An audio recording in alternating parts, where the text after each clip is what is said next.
The first thing to land is not courage, but paperwork.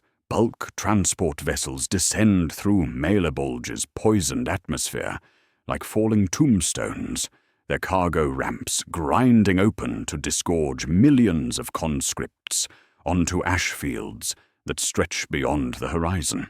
The air tastes of hot iron and electrical storms. In windproof alcoves, administratum scribes sit with ledgers bracketed to reinforced tables, auto quills scratching against wax-sealed pages pre-ruled for loss. Names arrive warm and breathing, and are converted to alphanumeric sequences that do not breathe. The process is efficient because it must be. The ash is ankle-deep, and the queue extends across 17 landing zones. To treat the Astra Militarum as an army is to mistake it for an institution with memory. It is a machine for converting citizens into usable components, then transforming those components into statistical abstractions that justify the next intake cycle. The most terrifying positions within this machine are not accidents of battlefield improvisation, but designed posts, carved out by administrative decree and refined through 10 millennia of precedent. Each consumes a specific type of human material for a predetermined operational outcome. The Mailer Bulge compliance represents the system's full-spectrum deployment. This Forge world's apostasy has festered for 3 standard years, its industrial capacity turned against the Imperium with the methodical confidence of those who understand Imperial response protocols. The rebels have prepared, fortified, excavated, weaponized every factory floor and hab block corridor. The Departamento Munitorum's response demands not merely overwhelming force, but specialized applications of human resources, each soldier type selected for maximum effectiveness in specific operational environments, where survival is measured in minutes rather than months. Here emerges the Crimson Ledger Protocol, classified under 4 seals, 2 for the Munitorum, 1 for the Officio Prefectus, and 1 for a Mechanicus Logister, whose flesh has been minimized to accommodate the calculations he serves.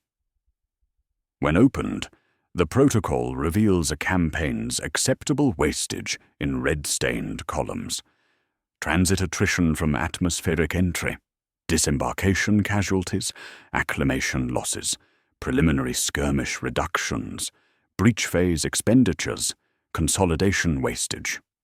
The numbers are not estimates, but the accumulated data of 1,000 compliance actions ground into administrative policy. For Mailer Bulge, an 18 to 22% reduction in human strength is marked as statistically inevitable prior to primary gate breach. The conscripts do not yet comprehend the sorting machinery they have entered. Processing begins immediately. Medical assessments that catalogue useful vulnerabilities, psychological profiles predicting stress responses, educational records revealing dangerous knowledge or beneficial ignorance. Each evaluation determines not optimal placement but consumption category. Grade Beta infantry for standard attrition roles, expendable auxiliaries for high wastage specializations, penal formations for operations where survival contradicts mission parameters. The bureaucratic language insulates administrators from operational reality. Forward reconnaissance describes walking blind into contested zones to determine if they respond with lethal force. Atmosphere testing means breathing industrial toxins and reporting symptoms before respiratory failure. Breach assessment requires positioning oneself against fortified barriers to evaluate their killing efficiency from multiple angles. These euphemisms are not cynicism, but operational necessity, preventing emotional interference with resource allocation decisions. What transforms unwilling conscripts into willing instruments requires understanding the conversion process itself. Hunger, exhaustion, and authority create receptivity to instruction. Pharmaceutical interventions during medical processing ensure sleep deprivation and enhanced suggestibility. Commissariat supervision provides behavioral modification through demonstration. The relief of being told where to stand, what to carry, and when to advance becomes a psychological anchor in an environment designed to eliminate personal agency. The protocol does not merely predict waste, but arranges it systematically. When commanders request reinforcements for roles already meeting acceptable loss quotas, requests return annotated with scriptural passages about zeal and resource stewardship. When casualty reports deviate from projections, the Officio Prefectus adjusts unit morale through selective enforcement of discipline protocols. The machine maintains its statistical parameters through continuous calibration. On Malebolge's ash fields, a former agri-worker examines the brass identification chit that has replaced his name, while a hive ganger surrenders personal weapons that complicate supply documentation. They stand in processing pens, demarcated by consecrated wire, as priests broadcast duty catechisms through atmospheric interference. The catechism precedes ration distribution and medical injections containing atmospheric adaptation compounds and compliance enhancement chemistry.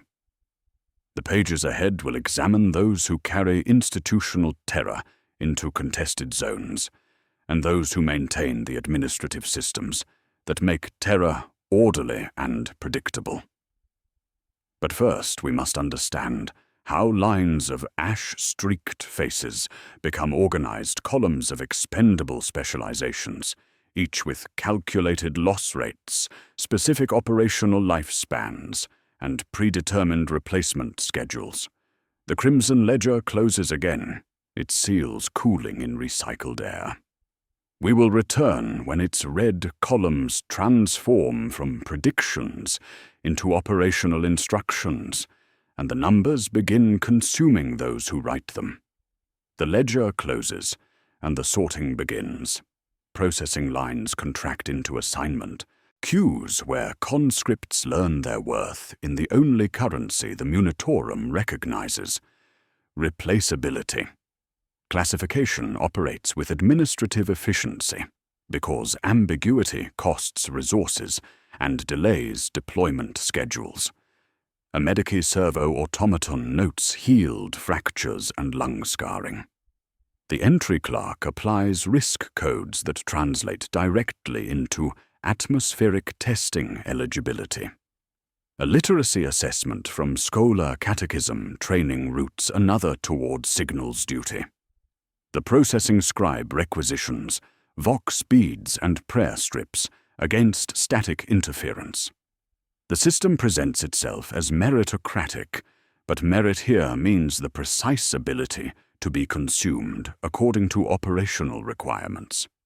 The Departamento Munitorum's taxonomy divides human resources into 4 grades, each carrying different survival expectations, equipment allocations, and mission parameters. This hierarchy operates on replaceability mathematics. How quickly can this human component be substituted when operational requirements consume it? And what institutional investment justifies extending its functional lifespan? Grade Beta receives the majority of breathing bodies and forms the Astra Militarum's statistical foundation. Standard infantry absorbs and delivers predictable amounts of violence, providing the baseline against which other classifications are measured. Their equipment standardization prevents supply delays, lasgun, bayonet, canteens, duty litanies burned into data slates. A factory worker's son with acceptable marksmanship scores and no specialized knowledge enters beta classification automatically, his life valued precisely at replacement cost, plus administrative overhead. They serve 8-month deployments with survival incentives that reward competent performance, their losses smoothing statistical curves across campaign projections. Grade Gamma encompasses expendable auxiliaries, where the system harvests specific vulnerabilities for operational advantage. Hive gangers with black lung resilience and frames suitable for confined spaces receive compact rebreathers and demolition equipment marked for forward reconnaissance. Former miners whose muscle memory understands shoring and blasting are issued Death Korps and instructions written like benedictions. Their dossiers carry quiet annotations, tunnel-capable, blast-tolerant, panic threshold medium. The bureaucratic euphemism breach assessment assigns them to measure armored barrier effectiveness through personal exposure to defensive mechanisms. Their criminal records, rebellious world origins, or psychological profiles indicating unreliability under standard discipline protocols make their deaths politically convenient. Grade Omega encompasses penal formations whose crimes against the Imperium can only be expiated through death in service. Iron collars and the absence of appeals mark their processing. Explosive devices detonate upon unauthorized retreat.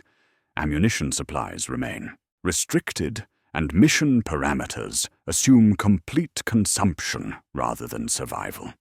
They advance across kill zones to determine optimal firing positions for forces following behind, their continued existence representing failed resource utilization rather than operational success. The forms processing them are abbreviated, the redemption catechisms easily revoked at commissariat discretion. The smallest and most protected classification is Grade Alpha, encompassing irreplaceable specialists whose training represents decades of imperial investment. Tech adepts who commune with machine spirits, sanctioned psychers whose neural pathways channel warp energies without immediate demon possession.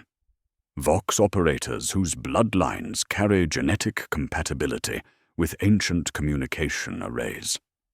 Their survival matters because replacement requires time the Imperium cannot spare and resources it refuses to waste.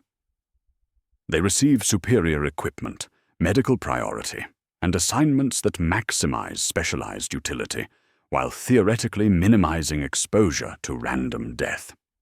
The sorting process examines institutional investment recovery, rather than individual capability. A tech adept's son inherits alpha classification regardless of personal aptitude, because genetic material carries machine spirit compatibility. Potential and family connections ensure loyalty verification. Meanwhile, a hive ganger with superior reflexes and tactical intuition receives Gamma classification because his background suggests unreliability, and his death carries no political consequences. The system optimizes for administrative efficiency rather than military effectiveness. Here emerges the central paradox that defines the Guard's most terrifying roles. The more essential a specialist becomes, the more precisely they are spent.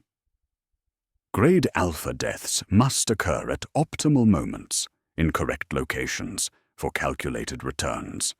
Their terror comes not from facing death, but from knowing their deaths serve specific administrative purposes, their final moments scripted by logistical requirements they will never comprehend.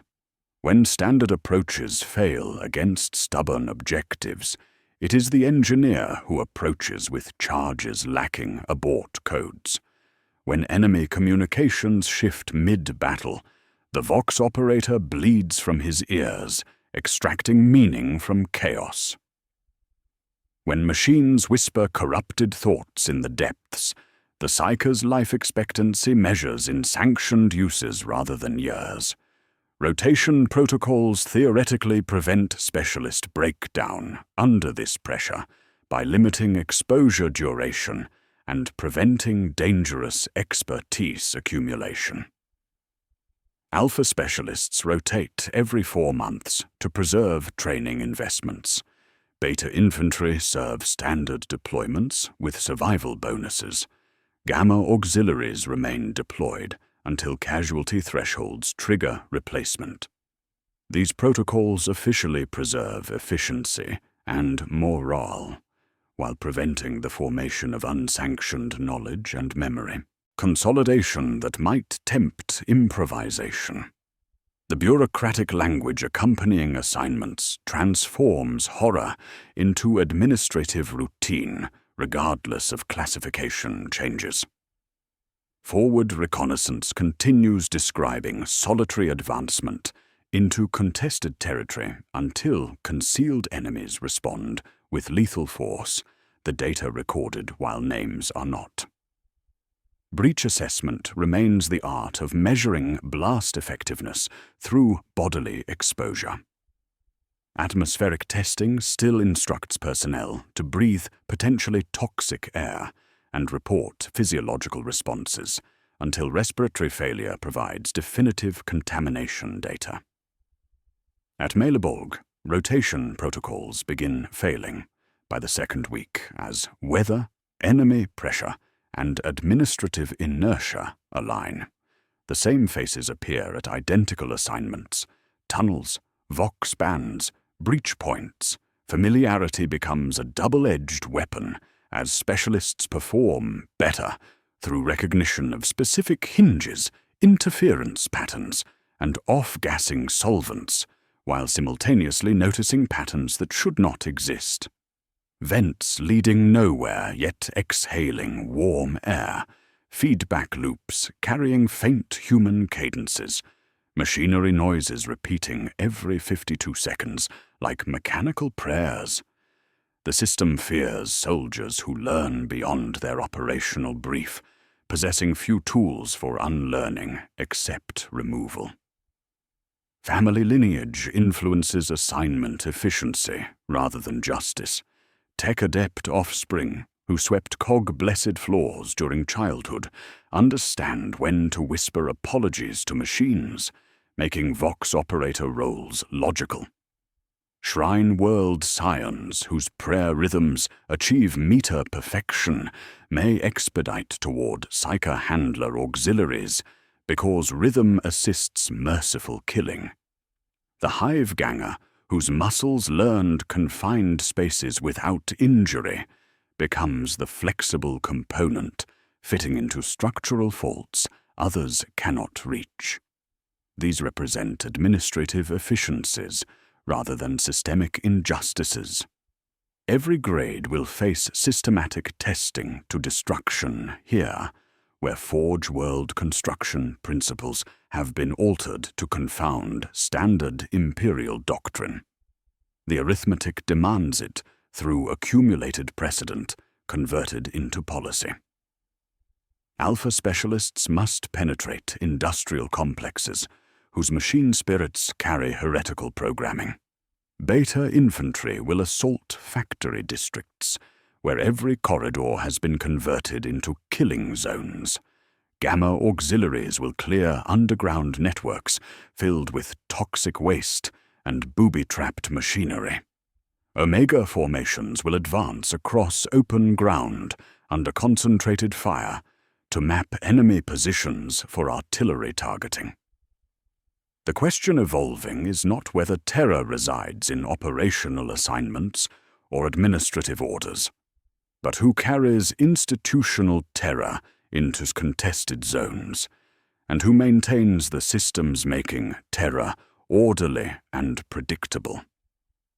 When rotation protocols fail completely, and soldiers begin recognizing these patterns, the Officio Prefectus implements corrective measures through systematic observation, identifying those whose survival has allowed them to witness too many operational cycles. Such individuals face immediate reassignment to roles where dangerous knowledge will be consumed along with their lives, ensuring the institutional machinery continues operating without memory or comprehension interference. In the descents ahead, we follow those for whom darkness serves as both home and grave, the ones labeled flexible and expendable, whom the system then asks to become the army's eyes, in places where seeing costs more than blindness. The tunnel mouths yawn open. The ash settles into patterns. We descend to examine what happens when the earth itself becomes the enemy, and survival depends on understanding spaces that were never meant for human habitation. The ash gives way to cindercrete and industrial slag, where Malabolge's underhive exhales the accumulated heat of 10,000 years of production.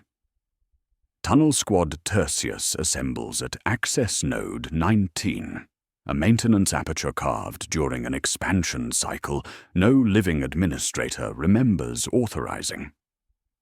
What follows has been refined through repetition across 100 compliance actions, each ritual designed to maximize survival probability in environments where survival contradicts operational logic. The respirator blessing proceeds with mechanical precision. Trooper Vex runs consecrated oil along filter seams while reciting the litany of blessed breath, each word timed to his inhalation rhythm. The device will process atmospheric toxins for approximately 4 hours before molecular saturation overwhelms its blessed mechanisms. Proximity mines receive whispered apologies as sacred oils anoint their activation studs, each explosive blessed individually, because machine spirits require personal attention before accepting the burden of mutual destruction. The charges whisper soft electronic hymns when properly consecrated, their readiness confirmed through devotional practice disguised as technical procedure.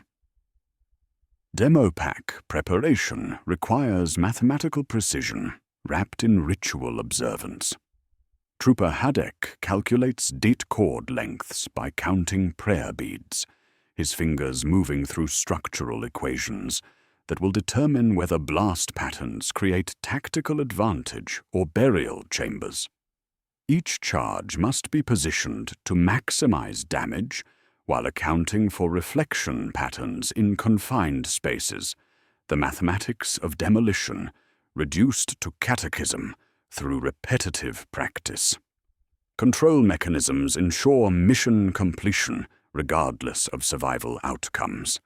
The squad leader carries sealed orders in a ceramite case equipped with barometric sensors that prevent opening until depth readings confirm 50 meters of earth overhead. Proximity beacons clipped to each trooper's equipment harness serve dual functions as navigation aids and execution devices, their encrypted signals monitored by commissariat handlers positioned in reinforced observation bunkers 30 meters from the access point.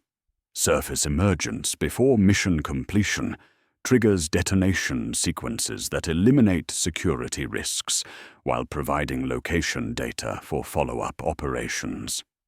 The descent compresses time into 2 sounds, the rasp of filtered breathing and the soft scrape of boots on accumulated soot. They advance by touch and memory, laying fiber-optic communication line as they move deeper into passages that narrow with each level. Hooded glow globes provide minimal illumination, just enough light to prevent the complete dissolution of spatial reference that drives men insane in absolute darkness. The air itself becomes an enemy. Industrial runoff and organic decay create atmospheric conditions that corrode lung tissue, despite filtration efforts. Metal particles suspended in the atmosphere taste like blood and electricity, each breath requiring conscious effort as chemical irritants burn throat membranes. Trooper Vex's respirator begins showing saturation warnings after 2 hours, the blessed mechanism struggling against toxin concentrations that exceed design parameters. Structural instability adds constant threat to atmospheric hazards. Support beams show stress fractures from years of industrial vibration and deliberate sabotage. Ceiling sections sag under accumulated weight, and floor plates buckle over hidden voids. The squad advances in single file to minimize load distribution, while listening for the subtle sounds that precede collapse. Settling dust, creaking metal, the whisper of shifting earth that announces imminent burial.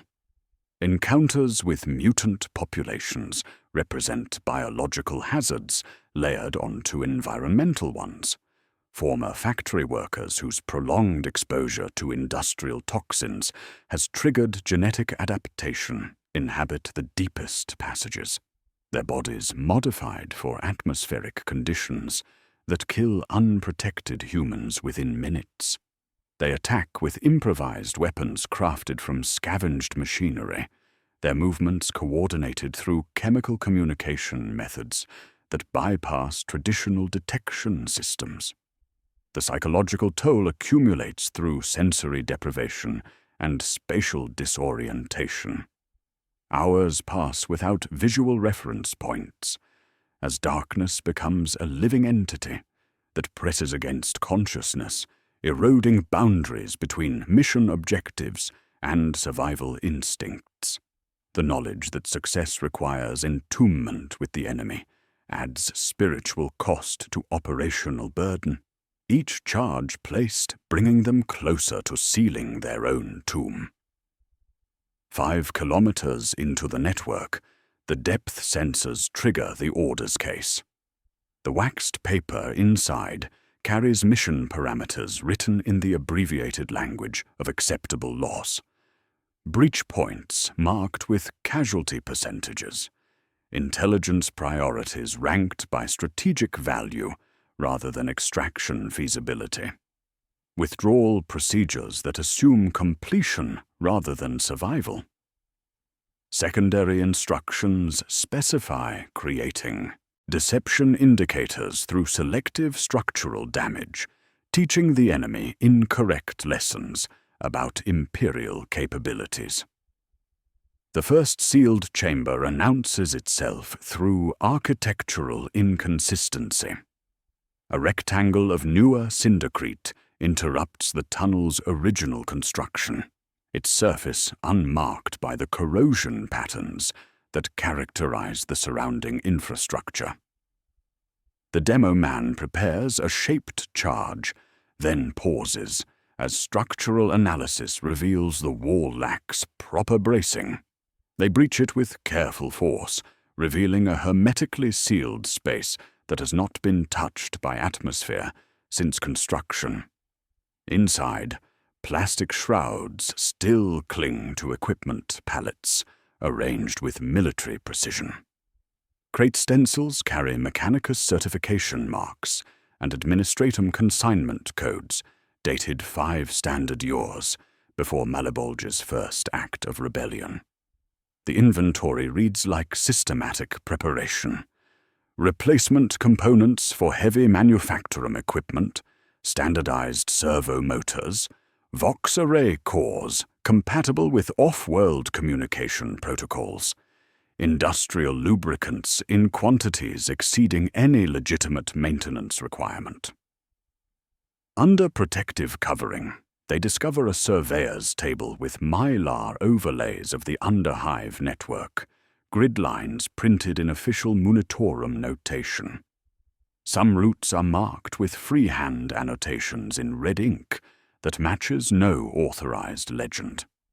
The red lines do not indicate movement patterns, but attrition calculations, marking passages where acceptable loss quotas can be efficiently achieved.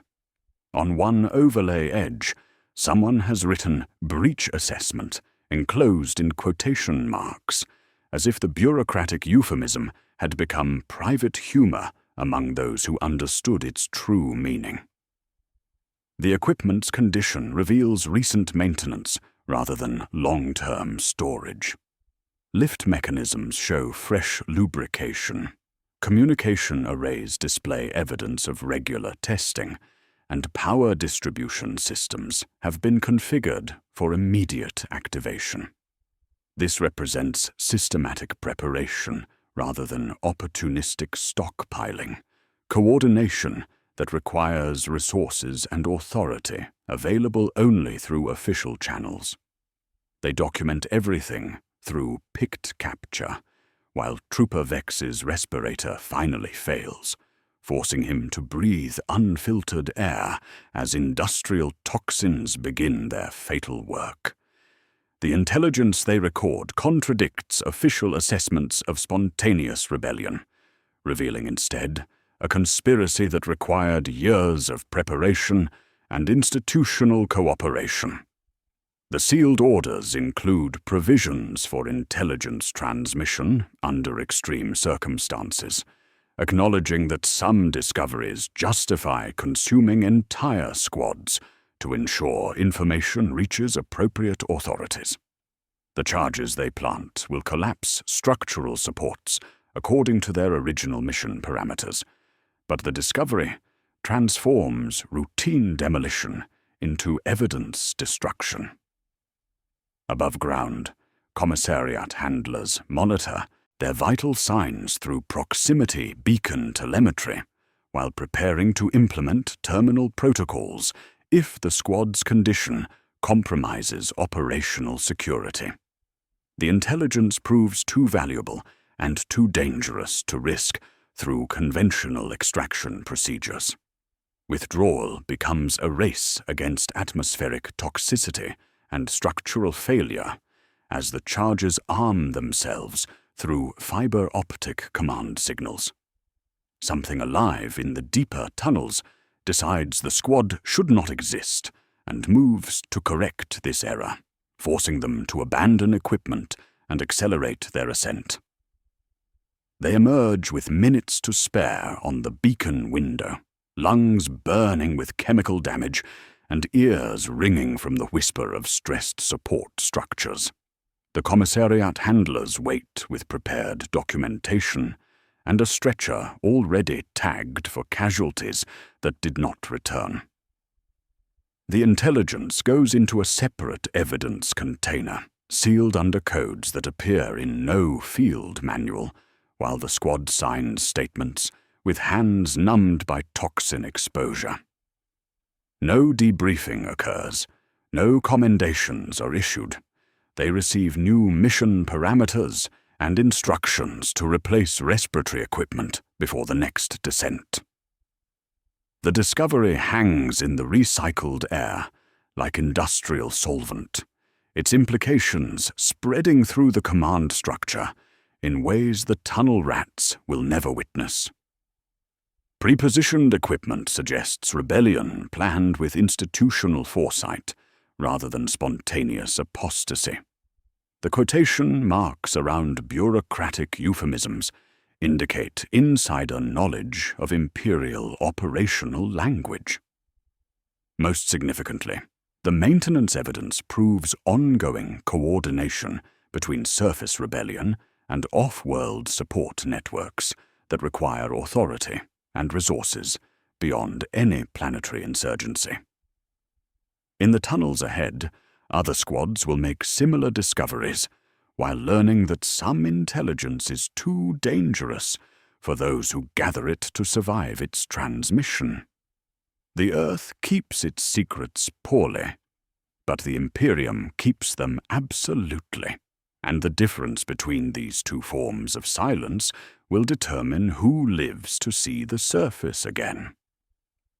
The intelligence extracted from Malabulge's sealed chambers reaches combat engineer Cadre 17 through channels that bypass standard communication protocols, arriving as technical amendments to demolition manuals rather than formal briefings.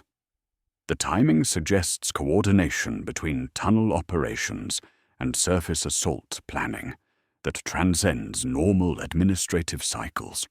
What the tunnel rats bled to discover now transforms into operational necessity as engineers prepare to breach fortress factories whose construction defies every principle in Imperial doctrine. The engineer's checklist begins with structural analysis conducted under incoming fire, each measurement taken while las bolts scar cindercrete around calculation points. Sergeant Corvin traces stress patterns through his augmetic eye, while heavy stubber rounds chew divots from the wall beside his head. The Auspex whispers readings that contradict standard Imperial architecture. Load-bearing elements positioned according to principles not taught in any Mechanicus schola.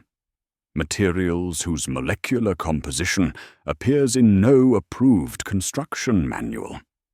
The mathematics become exercises in controlled horror. Blast yield calculations must account for atmospheric pressure, ambient temperature, structural density, and the grim arithmetic of acceptable failure rates.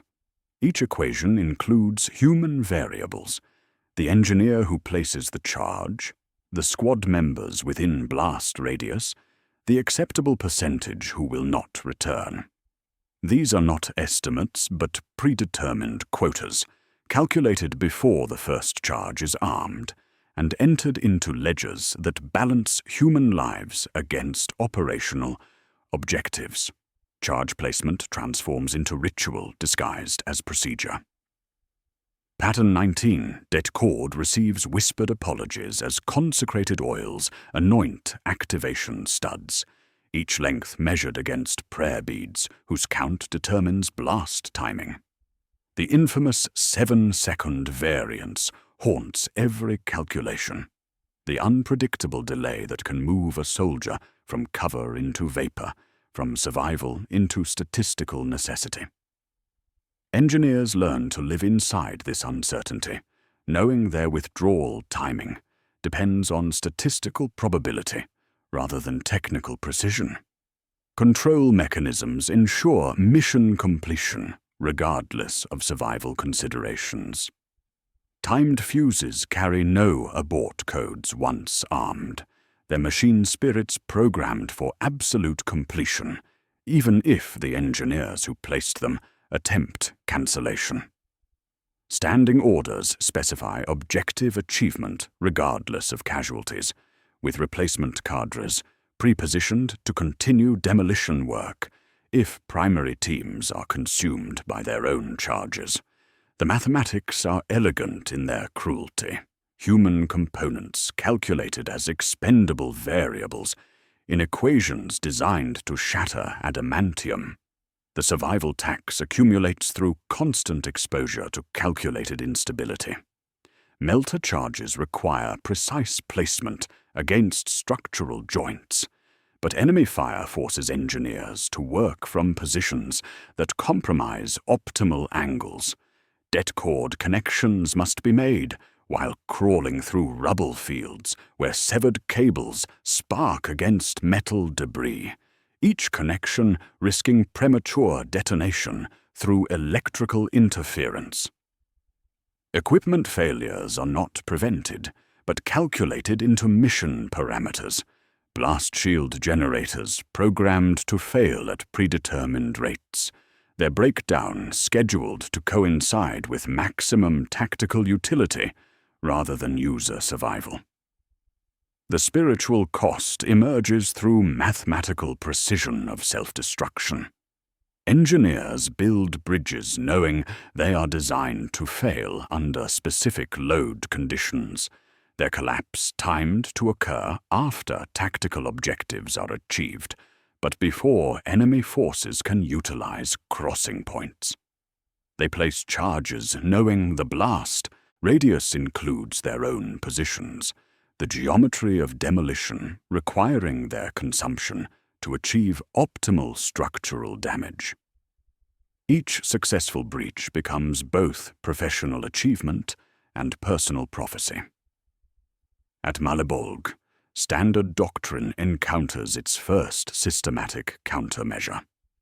The fortress factory walls incorporate crystalline matrices that absorb explosive energy and redistribute it through internal channels, turning conventional breaching charges into structural reinforcement rather than destruction. Sergeant Corvin's calculations reveal that standard charges will collapse approach tunnels while leaving primary barriers intact, the fortress designed to consume Imperial doctrine through architectural anticipation. The discovery forces improvisation that appears in no Imperial manual. Effective demolition requires harmonic resonance charges that shatter crystal matrices through frequency modulation, chemical compounds that dissolve molecular bonds in synthetic materials, and placement patterns based on architectural principles not taught in Imperial engineering schools. The techniques work with devastating effectiveness, their precision suggesting not battlefield improvisation, but systematic instruction from sources that understand both Imperial doctrine and its deliberate counters. Rotation schedules begin failing, as specialized knowledge becomes operationally essential. Engineer Corvin survives his first deployment through competent application of exotic techniques, making him too valuable to rotate despite standing orders. His replacement lacks the specialized training required for non-standard demolition work, forcing command to extend his deployment, while official schedules list him as transferred. The administrative fiction preserves policy compliance, while operational necessity overrides institutional memory prevention. Working under fire while implementing unfamiliar techniques multiplies the survival tax exponentially. Harmonic charges require precise frequency calibration that takes minutes to complete, while enemy forces concentrate fire on engineer positions. Chemical dissolution compounds release toxic vapors that penetrate respirator filters, forcing engineers to choose between completing their work and avoiding chemical burns that will kill them regardless of mission success. The exotic techniques raise questions that military doctrine cannot answer. Engineer Corvin's training included theoretical instruction in Xenos demolition methods gathered from battlefield analysis, but the methods required for Mallebolge's walls exceed theoretical knowledge and approach practical application. Someone has provided detailed instruction in non-Imperial demolition techniques, including specific chemical formulations and placement calculations that suggest direct experience rather than theoretical extrapolation. Mission parameters expand to include intelligence gathering alongside demolition objectives. Engineers document construction techniques and material compositions while placing charges, their technical analysis revealing that Mallebolge's defenses were designed to counter specific Imperial doctrine through detailed knowledge of standard operating procedures.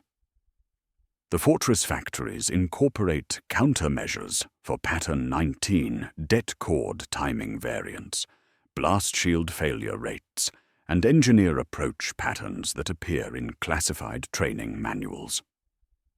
The charges arm themselves according to timed sequences that cannot be aborted, their detonation calculated to occur whether the engineers survive placement or not.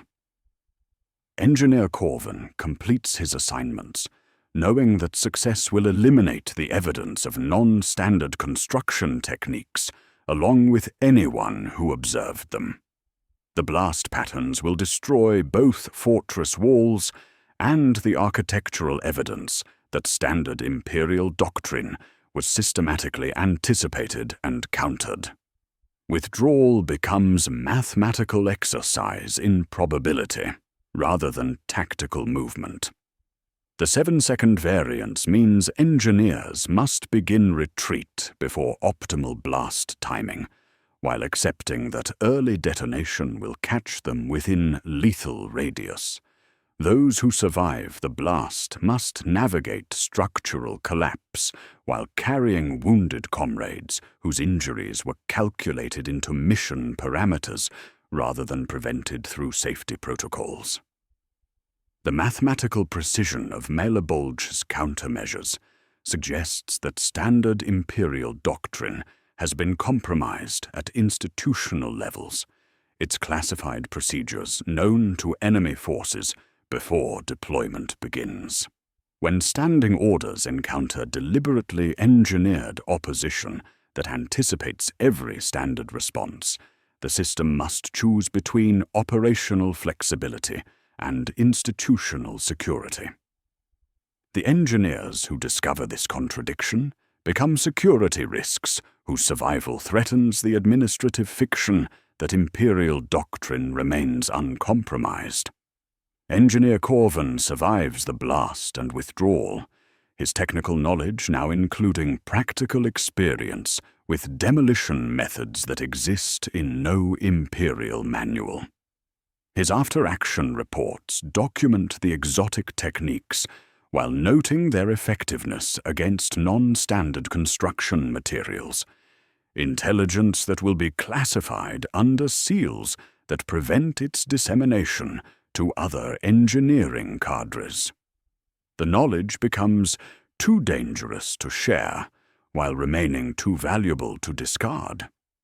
The fortress walls collapse according to harmonic resonance patterns that seem to follow architectural principles designed for this specific purpose, their destruction too precise to represent improvised countermeasures.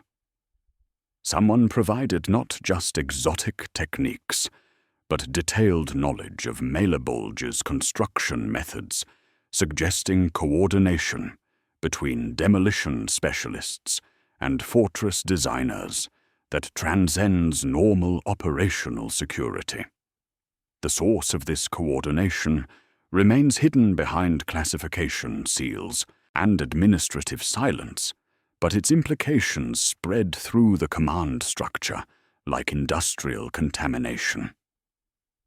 In the toxic clouds ahead, we will examine those who must breathe what others dare not touch, the specialists whose survival depends on understanding poisons that kill through knowledge as well as exposure.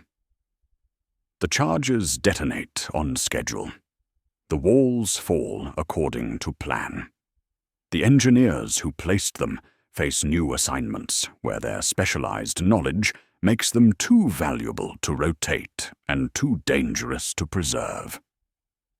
The crystalline dust from Cadre 17's exotic charges settles into geometric patterns that shimmer with unnatural iridescence, each particle carrying molecular signatures that register as biological threats on atmospheric sensors.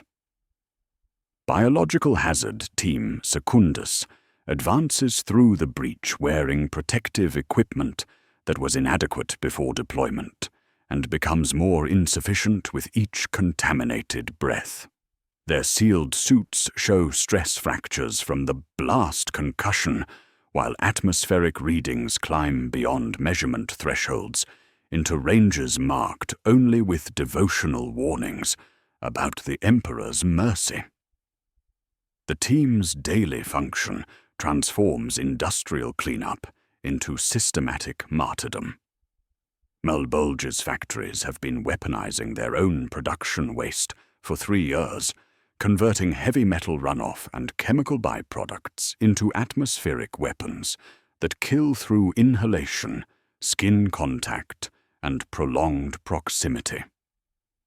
Specialist Vega's suit sensors detect airborne toxins at concentrations that should liquefy lung tissue within minutes, yet the protective equipment continues functioning through blessed redundancy rather than technical adequacy.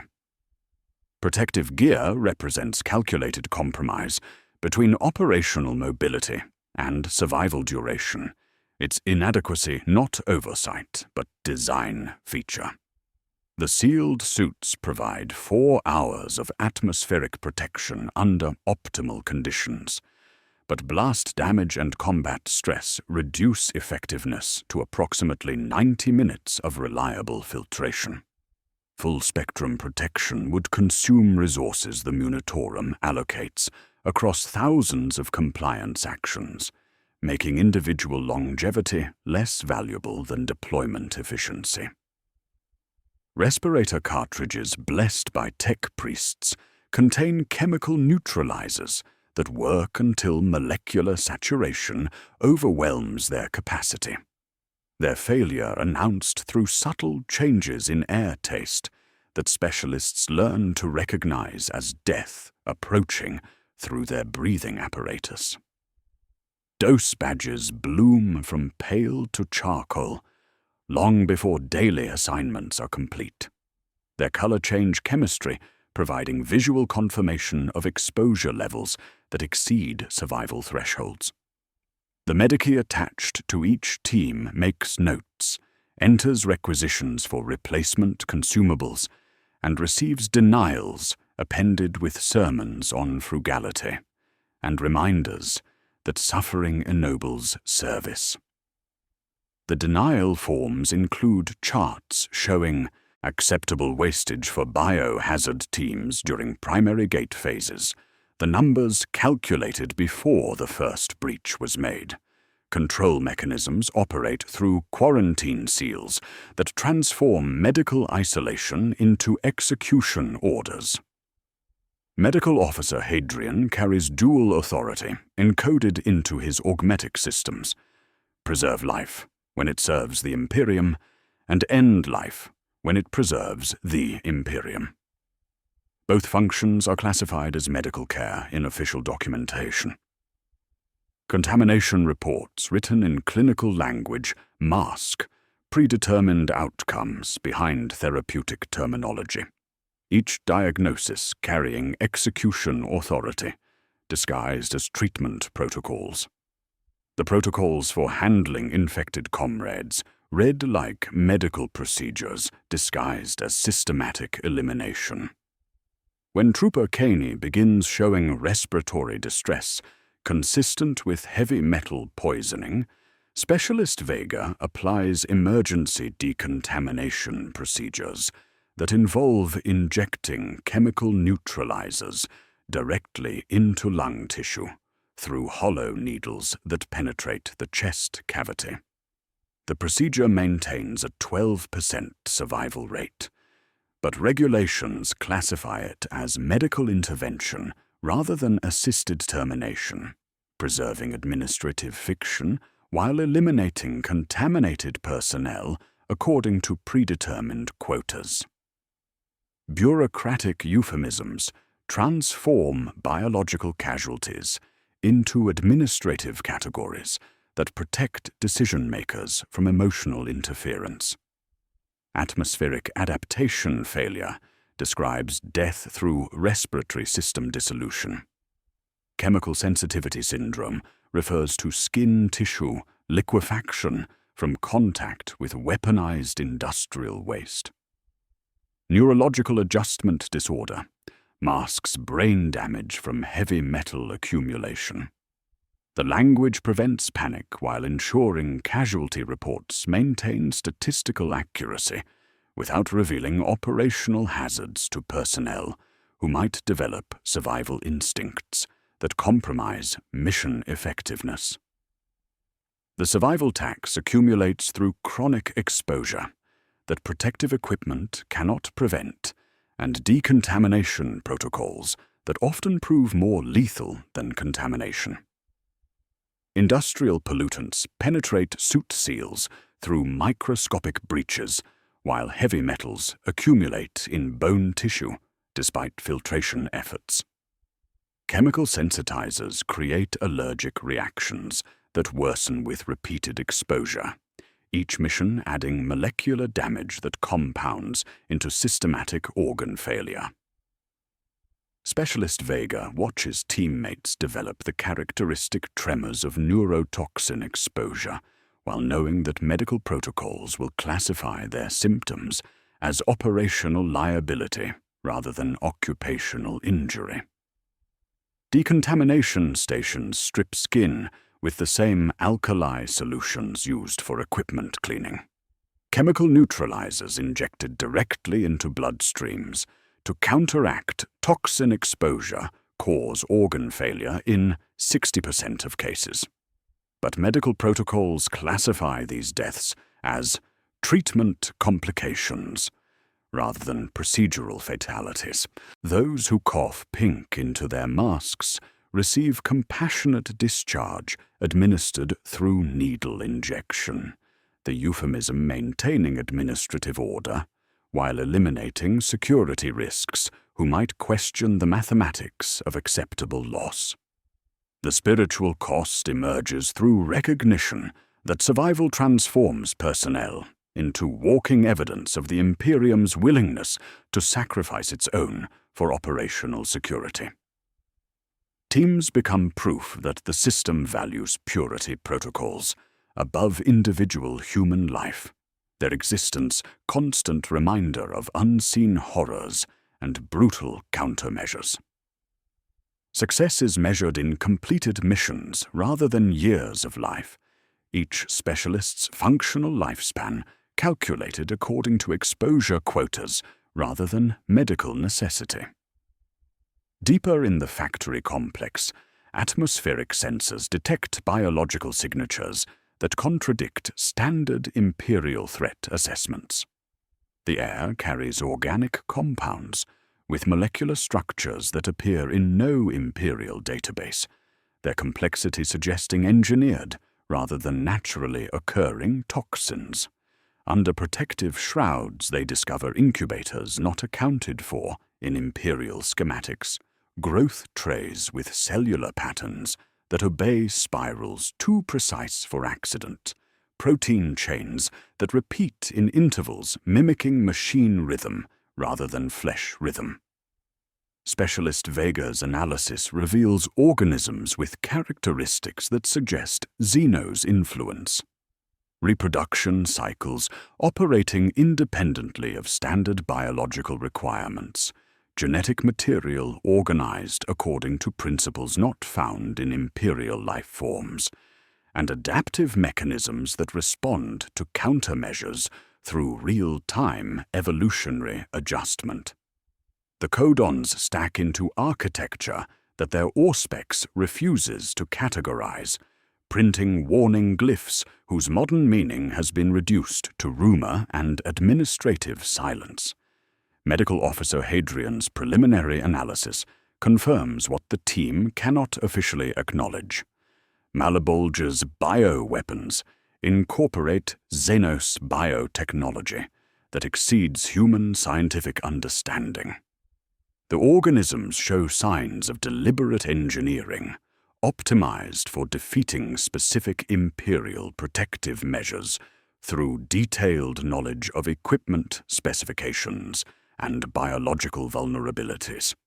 The discovery transforms routine contamination assessment into evidence of alien infiltration that threatens institutional doctrine. The reporting protocols reveal their true purpose when Specialist Vega transmits contamination data to Command Headquarters. The communication triggers automatic containment protocols that seal the factory complex and activate quarantine measures designed to eliminate witnesses rather than prevent contamination spread. Medical Officer Hadrian receives sealed orders through encrypted channels that reclassify the hazard team from operational personnel to security risks requiring immediate terminal care. Quarantine seals engage throughout the factory complex as Atmospheric scrubbers activate to eliminate biological evidence, along with contaminated personnel. The team realizes that containment protocols were designed not to prevent disease transmission, but to eliminate witnesses to Xenos bioweapon evidence.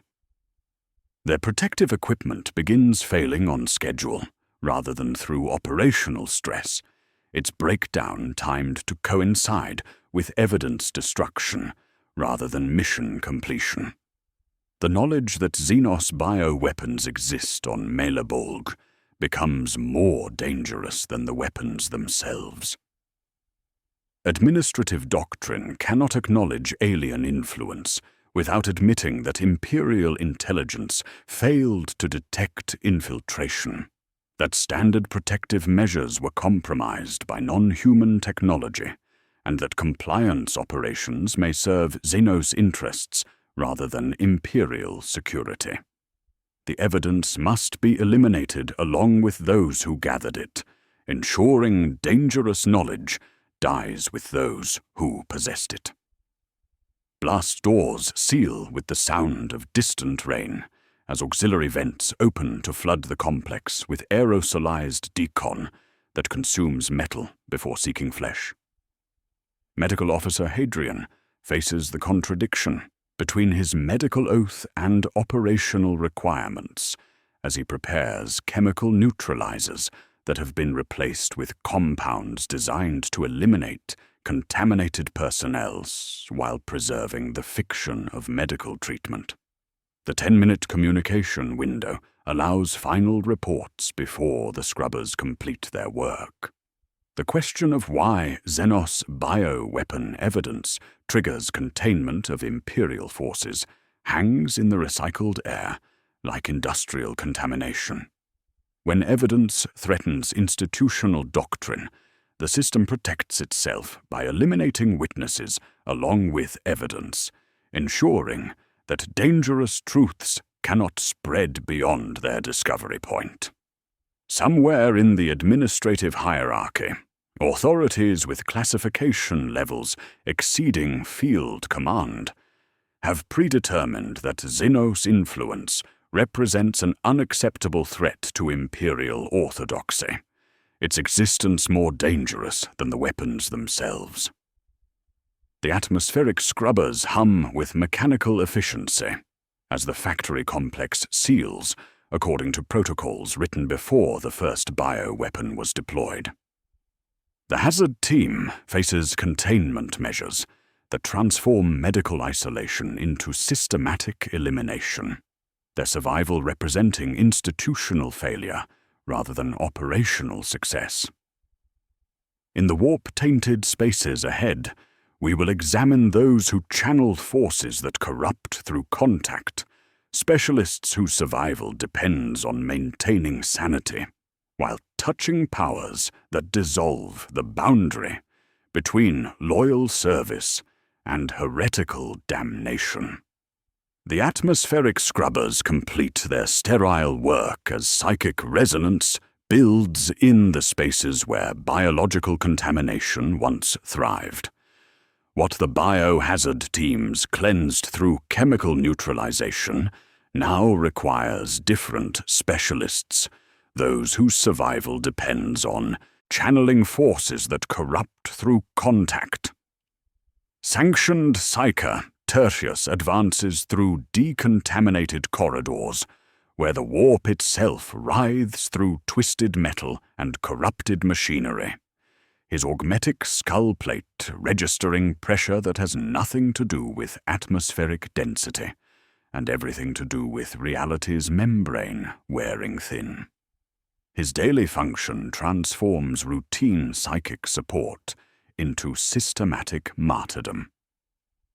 Malebolge's factories have been channeling warp energy through industrial processes for 3 years, their production lines converted into ritual circles that blend manufacturing with summoning, quality control with demonic invocation. Each assembly line whispers as if the bearings learned speech. Pressure gauges rotate from 0 to blasphemy, and forge altars judder to extrude hot iron in shapes no blueprint acknowledges. Psyker Tertius must suppress this corruption while providing battlefield divination, his abilities deployed against forces that strengthen through his very attention to them. The equipment carries the smell of copper and ozone underlaid with burned oils, each piece blessed and cursed in equal measure. His psychic hood channels feedback through consecrated copper conductors that glow cherry red during heavy suppression work. The metal designed to absorb warp energy until molecular breakdown releases it as thermal radiation that brands devotional scarring across his scalp. They move in threes because a single mind becomes a fuse, and two minds create dangerous resonance, but three minds can distribute the load across multiple failure points. Handler protocols operate through systematic isolation disguised as protective custody. Commissar Valdek maintains constant observation from positions optimized for execution angles while providing theoretical support, his bolt pistol loaded with psych-out rounds that penetrate psychic barriers should terminal care become necessary. The handler relationship prevents dangerous attachment formation, while ensuring Mercy Protocol 7 can be administered without emotional interference from personnel who might develop sympathy for condemned specialists. Psychic dampeners regulate warp exposure through chemical suppression that reduces effectiveness while extending operational lifespan. The injections burn through his nervous system like liquid fire while constraining psychic potential to manageable levels, each dose calculated to prevent demonic possession while maintaining sufficient sensitivity for battlefield utility. The dampener hood's machine spirit sings a thin, metallic hymn as it tightens automatically when psychic activity exceeds safe parameters, its blessed mechanisms programmed to choose containment over capability. The terrible mathematics of acceptable psyker casualties operate through actuarial tables that balance training investment against operational consumption. Sanctioned psychers require decades of conditioning and surgical modification, making their replacement expensive enough to justify extending individual lifespans through calculated risk management.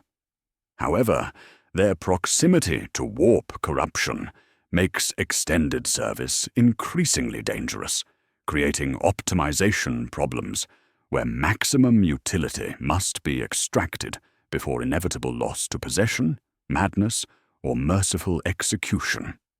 The Crimson Ledger allocates 1 in 5 during primary gate operations, the numbers calculated to include both backlash casualties and handler intervention combined. Mercy Protocol 7 governs termination through 7 observable signs that transform medical assessment into execution authorization.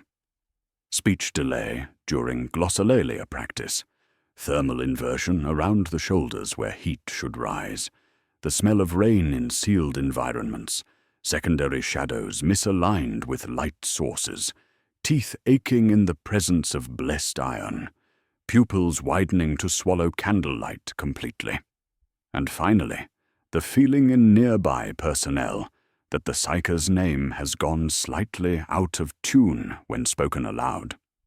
The protocol represents mercy administered promptly, for the alternative creates holes in reality that refuse to close.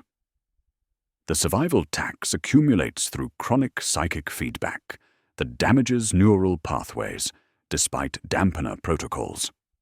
Each warp touch leaves microscopic lesions in brain tissue, while prolonged exposure creates sensitivity, increases that make routine psychic work progressively more dangerous.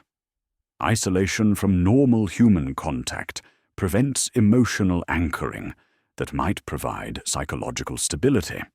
ensuring psychers remain dependent on handler relationships that prioritize operational security over individual welfare.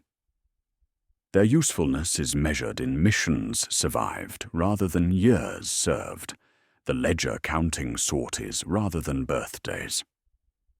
The spiritual cost emerges through recognition that channeling the warp brings inevitable damnation regardless of loyal service or careful technique. Each successful mission adds corruption that accumulates in the souls like heavy metal poisoning, its effects invisible until terminal symptoms manifest through demonic whispers or reality distortion around the psycher's presence. They serve knowing that success hastens spiritual destruction, while failure triggers immediate execution, creating mathematical certainty that service equals damnation through different timescales. Deeper in Malebulge's industrial heart, psychic resonance reveals patterns that contradict standard chaos corruption models. The warp taint follows geometric arrangements that suggest deliberate cultivation rather than chaotic manifestation, its distribution organized according to principles that appear in no imperial manual on demon identification. What should manifest as random corruption instead pulses every 52 seconds, the same interval the engineers noted in mechanical prayers, and tunnel rats heard in structural harmonics. Psyker Tertius feels the pulse ripple through thought itself, a shaped perturbation that gathers, travels, and vents through a lattice that maps onto nothing the Mechanicus recognizes, yet everything the factory acknowledges. Conveyor speeds rise into phase with it, while machine spirits quiet when the pulse passes, as if soothed by familiar rhythm. When he pushes against the wave to flatten it, another responds 2 halls over, adjusted as if by a conductor's hand, directing an orchestra of corruption. The patterns show mathematical precision that exceeds human capability for warp manipulation, their complexity suggesting non-human intelligence directing Malebulge's corruption. Psychic emanations follow spiral arrangements that mirror Xenos architectural principles rather than chaotic randomness, each twisted support beam and corrupted conveyor system positioned to create harmonic resonance that amplifies warp intrusion through calculated placement rather than accidental alignment. The factory complex functions as a summoning circle disguised as industrial rebellion, its 3 years of apparent apostasy serving as preparation time for coordinated infiltration. He marks it on his slate with trembling fingers, writing words that should not exist in Imperial documentation. The warp taint operates as a beacon rather than a weapon, its organized patterns designed to attract specific entities through dimensional resonance rather than random demon manifestation. Industrial machinery has been modified to channel warp energy through configurations that maximize psychic resonance while minimizing detection by standard Imperial sensors, creating infrastructure that serves purposes beyond planetary rebellion. Commissar Valdek's proximity sensors register the dangerous knowledge as Psyker Tertius transmits his analysis through encrypted psychic channels. The intelligence proves immediately fatal to those who recognize it. Organized warp taint suggests that Malebulge's rebellion serves purposes beyond planetary independence. Its coordination with Xenos bioweapons, indicating alliance structures that threaten Imperial doctrine at fundamental levels. When chaos corruption shows deliberate organization rather than random manifestation, it implies intelligence and planning that contradicts official assessments of demon behavior and warp entity limitations. The transmission triggers automatic containment protocols that classify the intelligence as too dangerous for standard command channels, its implications requiring authority levels that exceed field command structure. Mercy Protocol 7 activates as Commissar Valdek receives sealed orders through command channels that bypass normal authorization procedures, the protocol requiring immediate termination of psychers whose exposure to organized warp corruption creates security risks exceeding their operational value. The bolt pistol's psych-out round penetrates his psychic defenses, while the warp taint continues its organized manifestation according to patterns that will be classified beyond any security clearance. His death eliminates a witness to coordination between chaos, corruption, and Xenos influence that suggests alliance structures transcending normal threat assessments. The intelligence dies with its gatherer, ensuring dangerous knowledge cannot spread beyond its discovery point, while the 52-second pulse continues its mechanical prayer through corrupted machinery. The question of what organized warp taint suggests about Malebolge's true allegiances hangs in the psychically charged atmosphere, like demon whispers made manifest.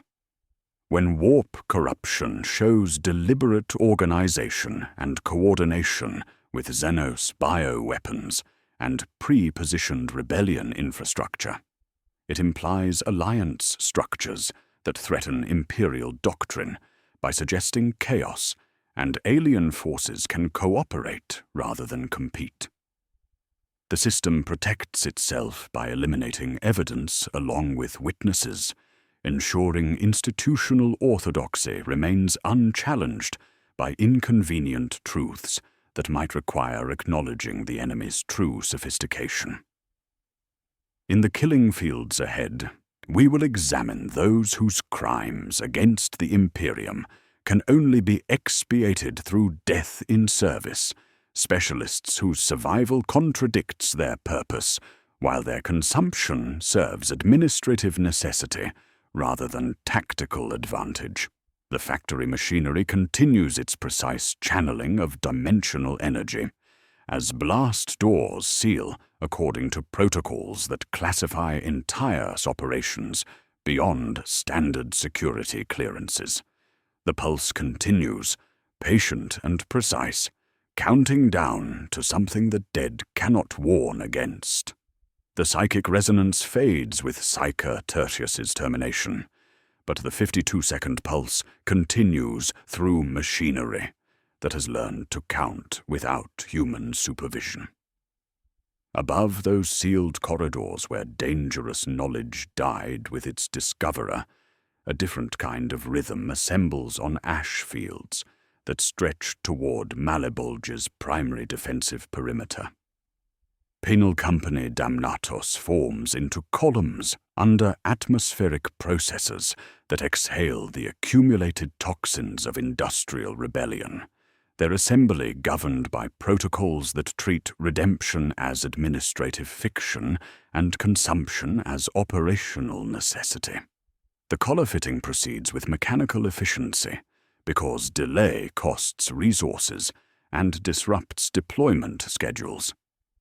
Servitors move down the processing line with movements practiced as prayer, each explosive device blessed by tech priests who whisper apologies to machine spirits forced to serve as executioners. The activation tones are soft, almost compassionate, a click at each neck, the faint vibration of microcharges seating against vertebrae. Test pulses that teach the boundaries of obedience through graduated electrical correction. Convict Hadek, formerly of the Vostroyan Firstborn before desertion charges reduced him to expendable resource, feels the collar's weight settle against his throat like a mechanical rosary counting down to absolution.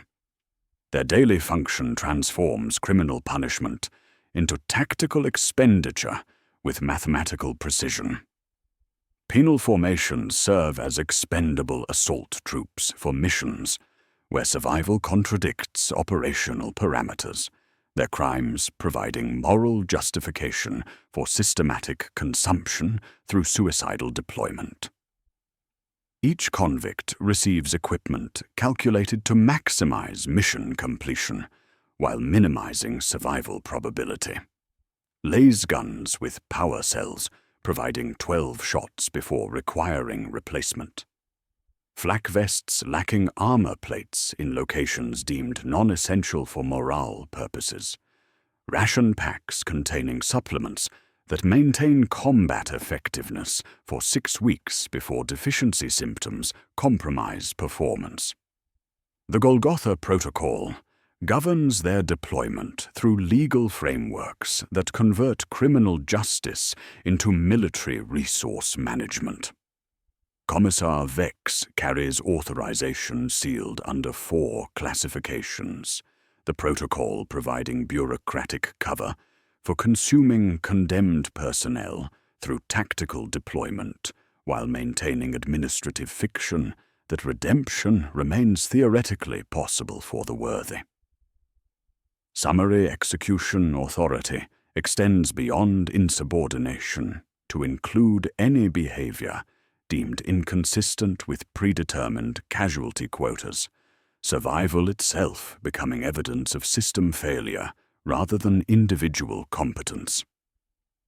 Control mechanisms operate through proximity sensors that monitor retreat distances, advance rates, and vital sign patterns consistent with unauthorized survival instincts.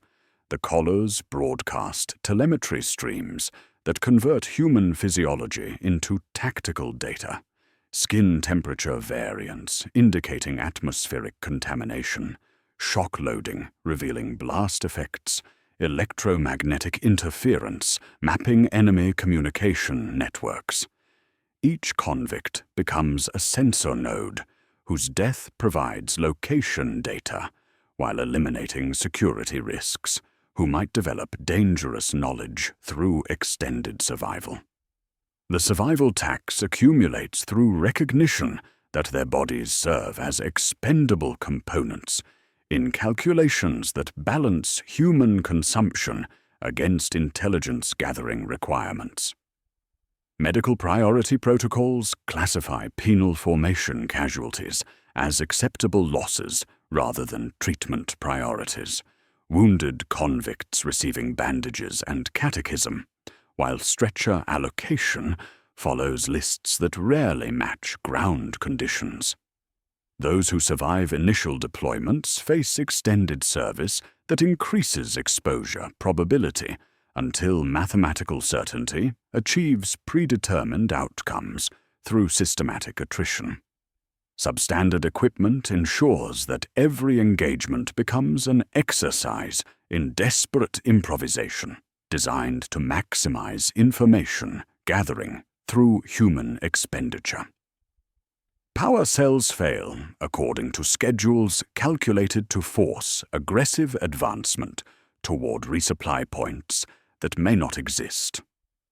Respirator filters clog within minutes of entering contaminated zones, forcing convicts to breathe atmospheric toxins while reporting symptoms that provide contamination data for follow-up operations.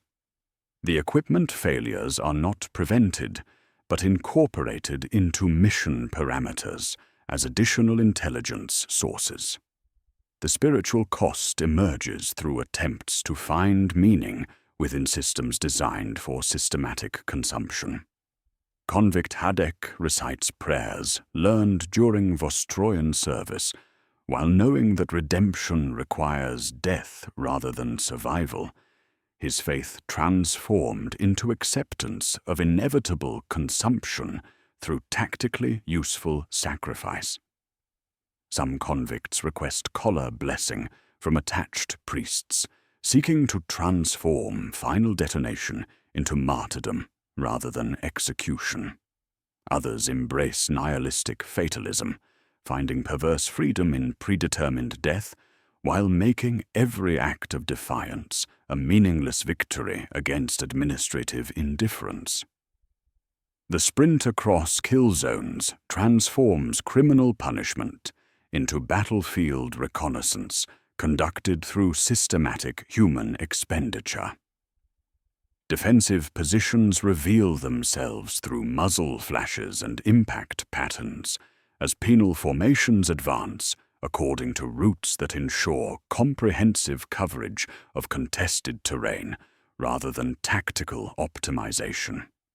Each casualty marks enemy positions through the geometry of their deaths, while survivors provide real-time intelligence about defensive strength and weapon effectiveness through continued transmission until collar detonation.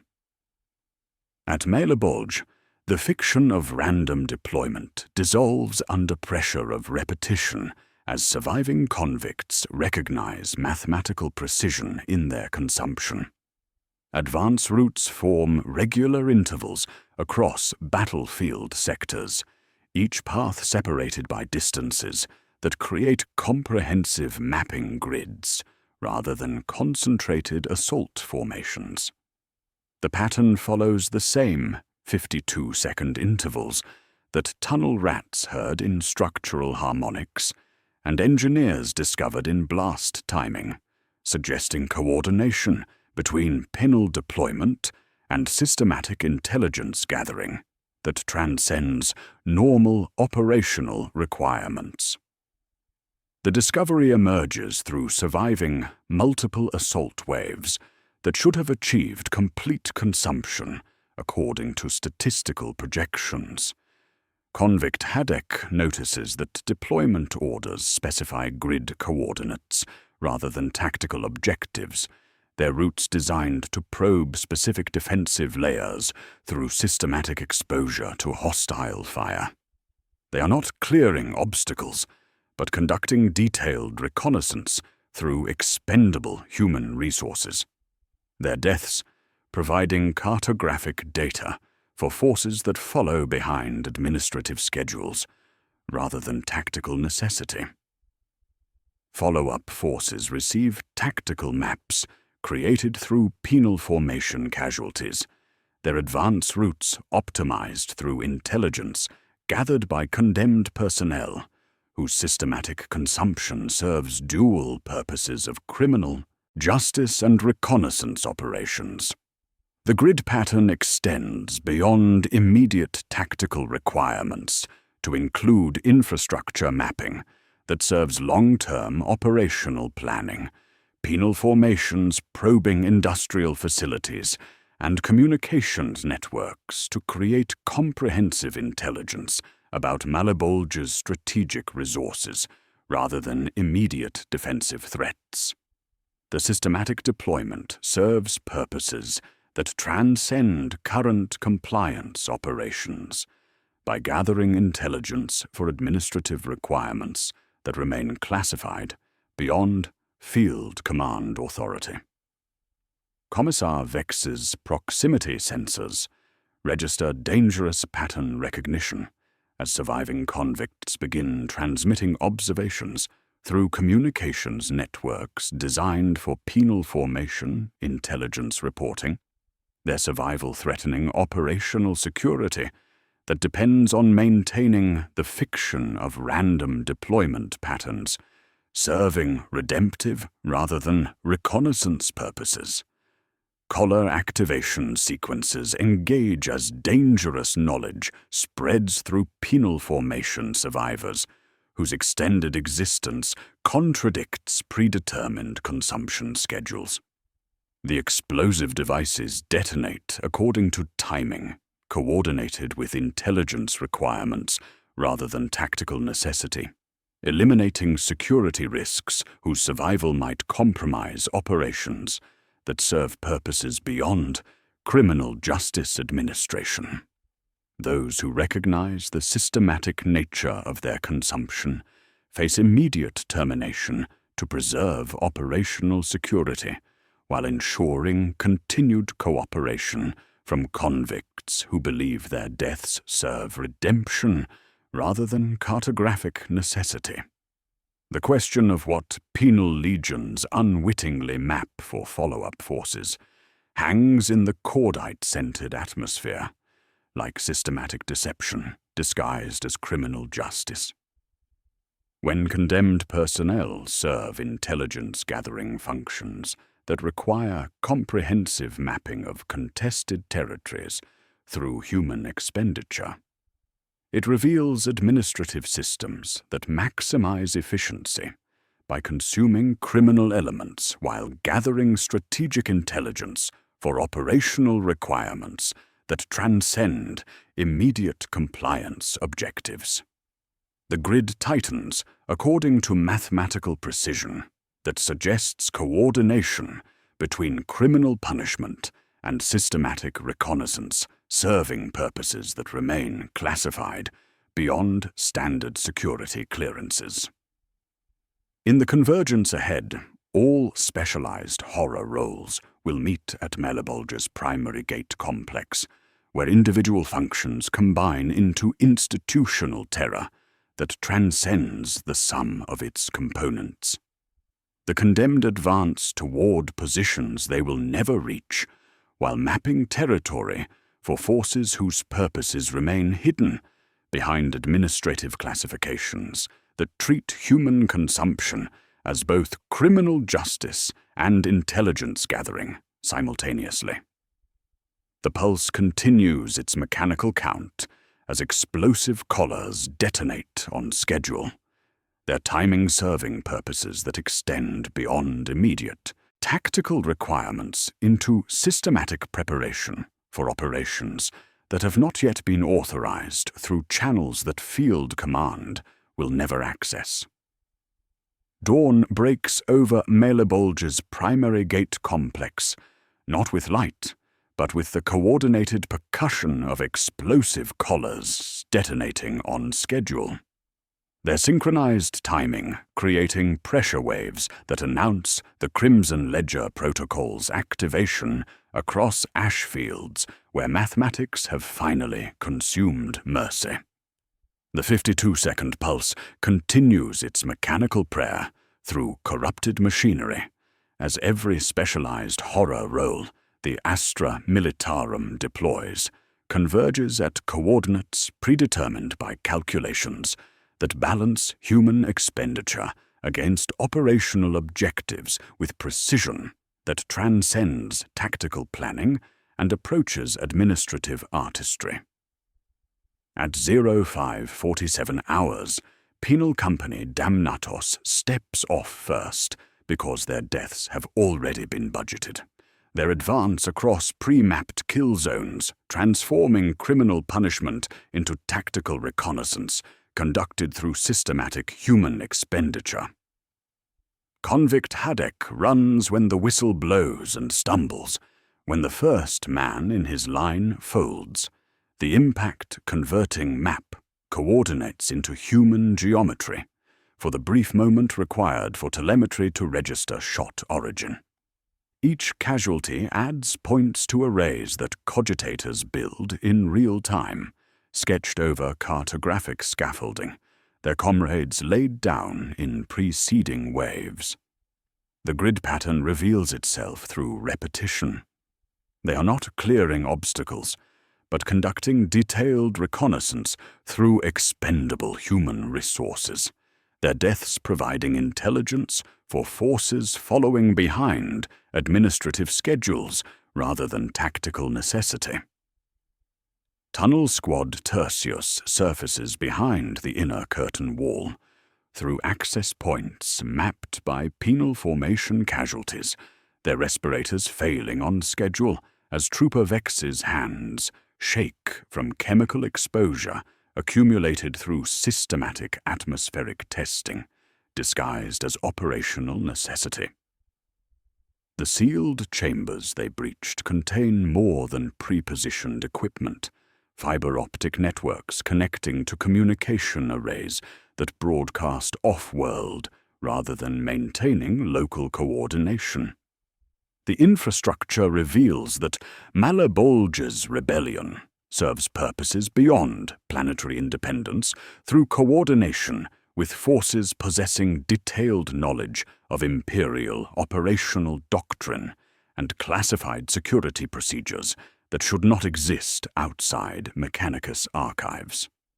Combat Engineer Cadre 17 advances through kill zones cleared by penal formation mapping. Sergeant Corvin's augmetic eye registering architectural modifications designed to funnel Imperial forces into predetermined channels, where acceptable losses can be achieved through calculated attrition. The exotic demolition techniques work with devastating effectiveness, not through battlefield improvisation, but because someone provided comprehensive instruction in non-Imperial methods, while ensuring those methods would be necessary for mission completion. Standard Imperial demolitions were anticipated through defensive modifications, incorporating countermeasures for specific blast patterns, charge placement techniques, and timing sequences that appear in classified training manuals, restricted to personnel with security clearances exceeding field deployment authorization. Biological hazard, Team Secundus follows the breach with containment equipment, proving inadequate for atmospheric conditions, weaponized through systematic preparation rather than opportunistic rebellion. Specialist Vega's analysis reveals organisms with characteristics suggesting active Xenos collaboration. Reproduction cycles operating independently of standard biological requirements, genetic material organized according to principles not found in Imperial life forms. Adaptive mechanisms responding to countermeasures through real-time evolutionary adjustment. The bioweapons represent deliberate synthesis of heretical and Xenos horror, rather than captured technology, their molecular structures revealing systematic testing against Imperial equipment under controlled conditions that should not be possible without institutional cooperation transcending normal security protocols. Above the convergence, sanctioned Psyker Quintus feels warp taint, pulse through dimensional barriers systematically weakened through 3 years of industrial ritual disguised as manufacturing rebellion. The corruption follows organized patterns serving as dimensional beacon rather than chaotic manifestation, its 52-second rhythm coordinating with every operational element to create harmonic resonance that amplifies psychic intrusion through calculated placement. The factory complex functions as summoning circle disguised as industrial apostasy, its apparent rebellion serving as preparation time for coordinated infiltration that threatens Imperial doctrine at fundamental levels. The Crimson Ledger Protocol does not declare itself, but suffuses through supply codes returning denial on medevac requests, because casualty ratios have not yet met compassion authorization thresholds. Vox scripts remind commissars that Mercy 7 requires no witnesses when enacted under beacon contingency classifications. Scribes highlight ledger rows in red that match curves of men dying outside gates that have not fallen yet. Acceptable wastage transforms from prediction into instruction that reality obeys under administrative supervision, pre-calculated losses becoming operational reality through systematic implementation of terminal procedures disguised as tactical necessity. Commissar Vex invokes Golgotha Protocol authorization as penal formation survivors whose extended existence threatens operational security face immediate collar detonation. The explosive devices detonate according to timing coordinated with intelligence requirements rather than tactical necessity. eliminating security risks whose pattern recognition might compromise operations serving purposes beyond criminal justice administration. The ground shudders as concussive blasts ripple through charging lines, clearing paths through both enemy and allied flesh, according to predetermined quotas that balance human consumption against intelligence-gathering requirements. Psyker handlers trigger Mercy Protocol 7, as Commissar Valdek's bolt pistol speaks the language of institutional preservation through psych-out rounds, penetrating psychic defenses. Sanctioned specialists whose exposure to organized warp corruption creates security risks exceeding operational value face immediate termination, their deaths eliminating witnesses to dimensional manipulation, contradicting official assessments of demon behavior and warp entity limitations.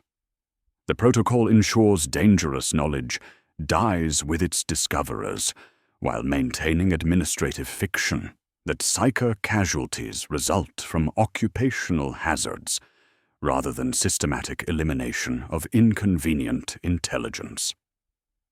Biological hazard teams implement terminal containment as atmospheric scrubbers activate to eliminate evidence along with contaminated personnel whose survival might compromise security classifications requiring authority levels exceeding field command structure. Medical Officer Hadrian activates aerosolized decon compounds designed not to neutralize biohazards, but to consume organic matter, including the hazard team itself. The decontamination procedures eliminate witnesses to Xenos bioweapon evidence, while preserving institutional orthodoxy through administrative silence, preventing dangerous knowledge from spreading beyond its discovery point. Combat engineers face equipment failures, calculated to occur during withdrawal phases, as the 7-second variance proves fatal for specialists whose knowledge of exotic demolition techniques represents security risks requiring immediate resolution. Structural collapse eliminates those who could testify about methods appearing in no Imperial manual, while maintaining administrative fiction that casualties result from operational hazards rather than systematic elimination of inconvenient expertise. The blast patterns follow architectural principles designed to eliminate evidence along with witnesses. The gate falls according to predetermined schedules as Sergeant Corvin gives final harmonic adjustments, like a chorister closing a hymn. 2 fingers on tuning forks he cannot hear, because hearing is luxury the system cannot afford. The crystalline matrix shimmers, fails to find purchase in its own arrangement, and caves inward with grace no blast crater has right to possess. Victory is achieved through human expenditure, serving dual purposes of tactical success and intelligence elimination, the breach succeeding through coordinated application of techniques that work because someone provided comprehensive instruction while ensuring those methods would be necessary, and those who used them would not survive to teach them. The convergence reveals institutional horror transcending individual suffering through recognition that specialized roles serve administrative systems, maintaining orthodoxy by eliminating inconvenient truths along with those who discover them. When Imperial countermeasures are systematically anticipated and standard doctrine encounters deliberately engineered opposition, the system protects itself by consuming evidence with witnesses while preserving administrative fiction that operational failures result from enemy capability rather than institutional compromise at levels requiring classification beyond any security clearance.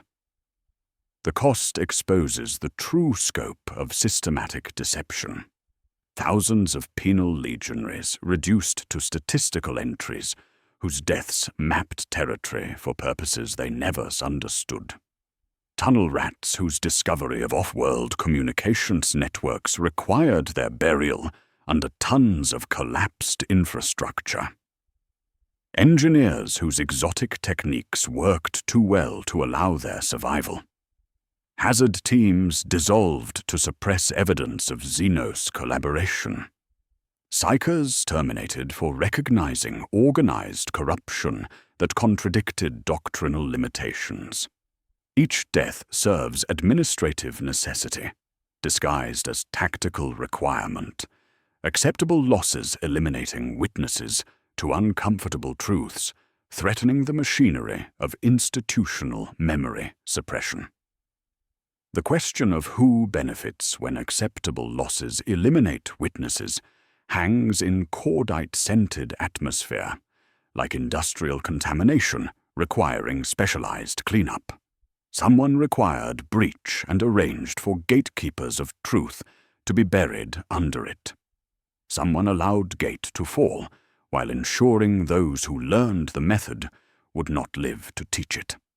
The ledger turns pages toward new columns, waiting to be filled with red ink, its mathematics continuing precise operation as replacement specialists receive assignments requiring their consumption to maintain administrative silence. The gate stands open, but what opens alongside it is deeper understanding of machinery, transforming individual horror into institutional necessity. In the administrative spaces ahead, we will examine those who maintain systems, ensuring dangerous knowledge never spreads beyond discovery points, while preserving orthodoxy through systematic elimination disguised as operational requirement. The pulse continues its mechanical count. The machinery of acceptable loss operates with precision that transcends mere military efficiency and approaches theological certainty. The Imperium must be protected from its own contradictions, even if protection requires consuming those who serve it most faithfully. The breach stands open and cooling, while the true architects of Malebolge's victory stand among the acceptable losses they created through systematic application of terminal protocols. Commissar Valdek holsters his bolt pistol after administering Mercy Protocol 7 to Psyker Quintus. The Psych-Out rounds work eliminating dangerous knowledge along with its discoverer. Around him, other commissars complete similar tasks with mechanical efficiency, learned through decades of conditioning. Collar detonations for surviving penal legionaries, whose pattern recognition threatened operational security. Atmospheric containment authorizations for hazard teams whose discoveries contradicted institutional doctrine. Structural collapse timing for combat engineers, whose exotic techniques worked too well to permit their survival. The daily function of the Officio Prefectus transforms military discipline into systematic terror administered through bureaucratic precision that transcends battlefield necessity and approaches theological certainty. Commissars maintain order, not through inspiration, but through calculated demonstration that disobedience, excessive competence, or dangerous knowledge carries immediate consequences measured in bolt rounds rather than disciplinary action.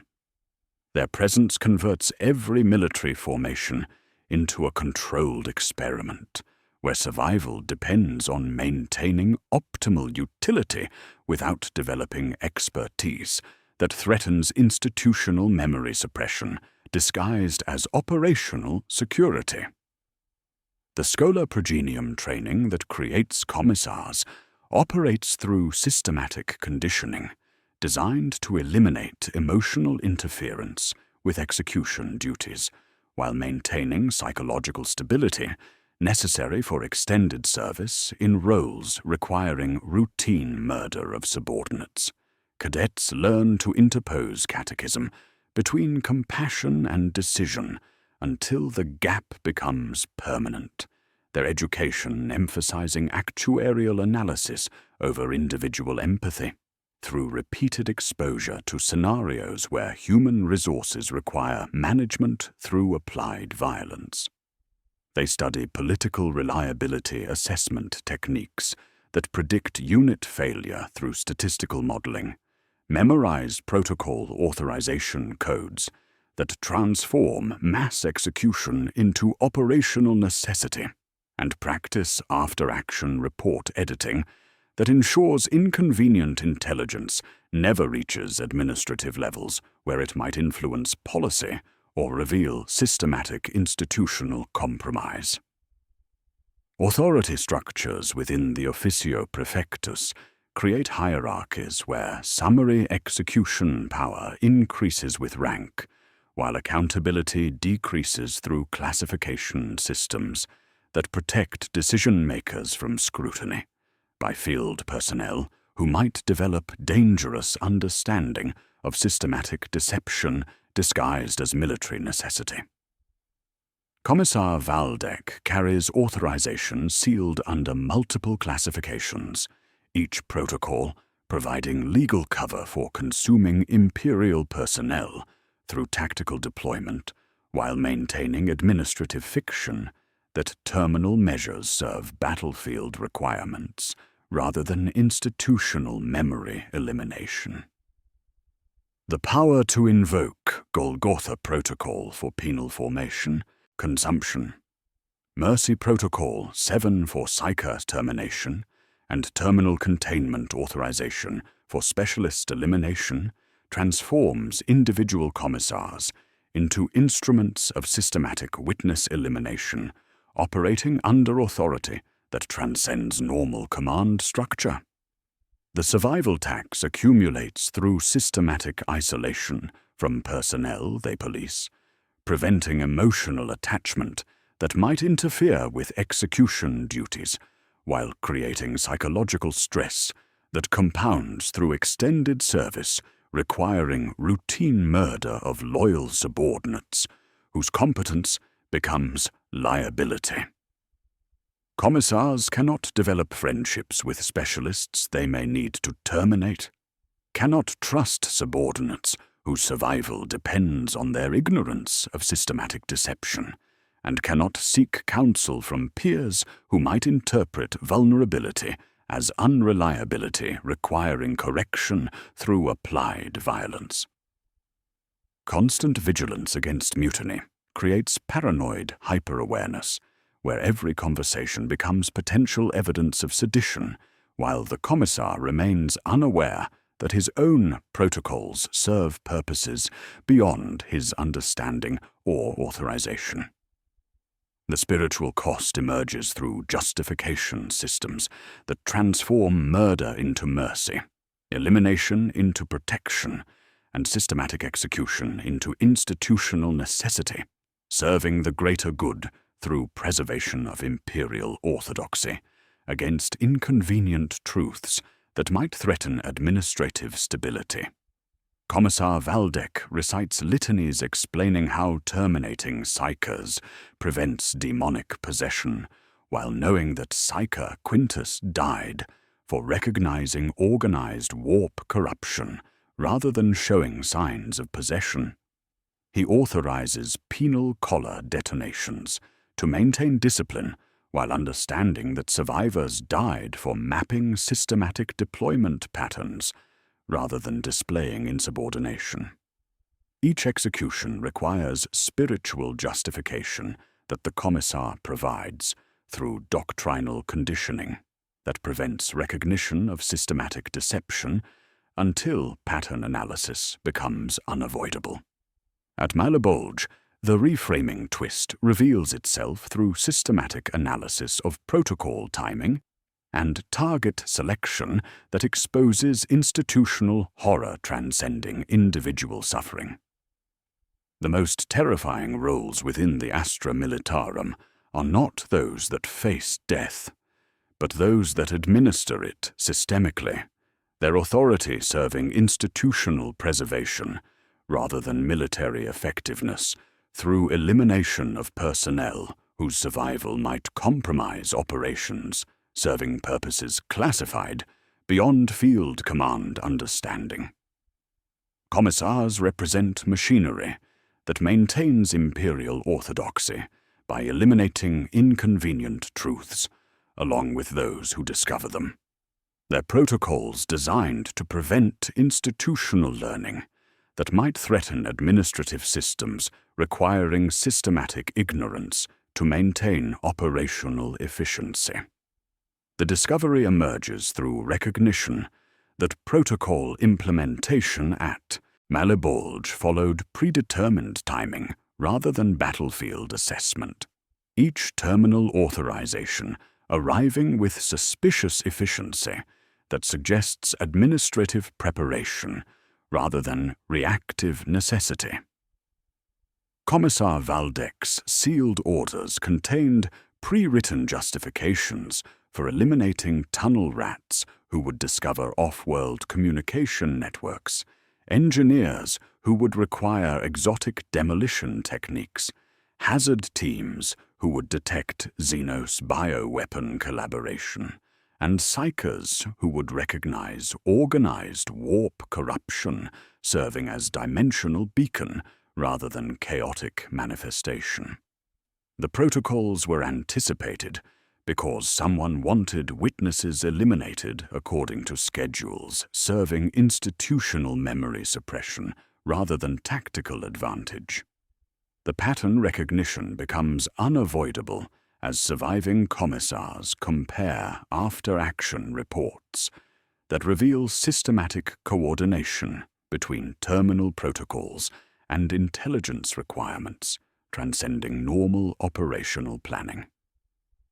Authorization codes arrived through channels bypassing standard review procedures while carrying classification symbols that appear in no field manual, their authority exceeding commissariat hierarchy through administrative systems that treat field commissars as instruments rather than decision-makers.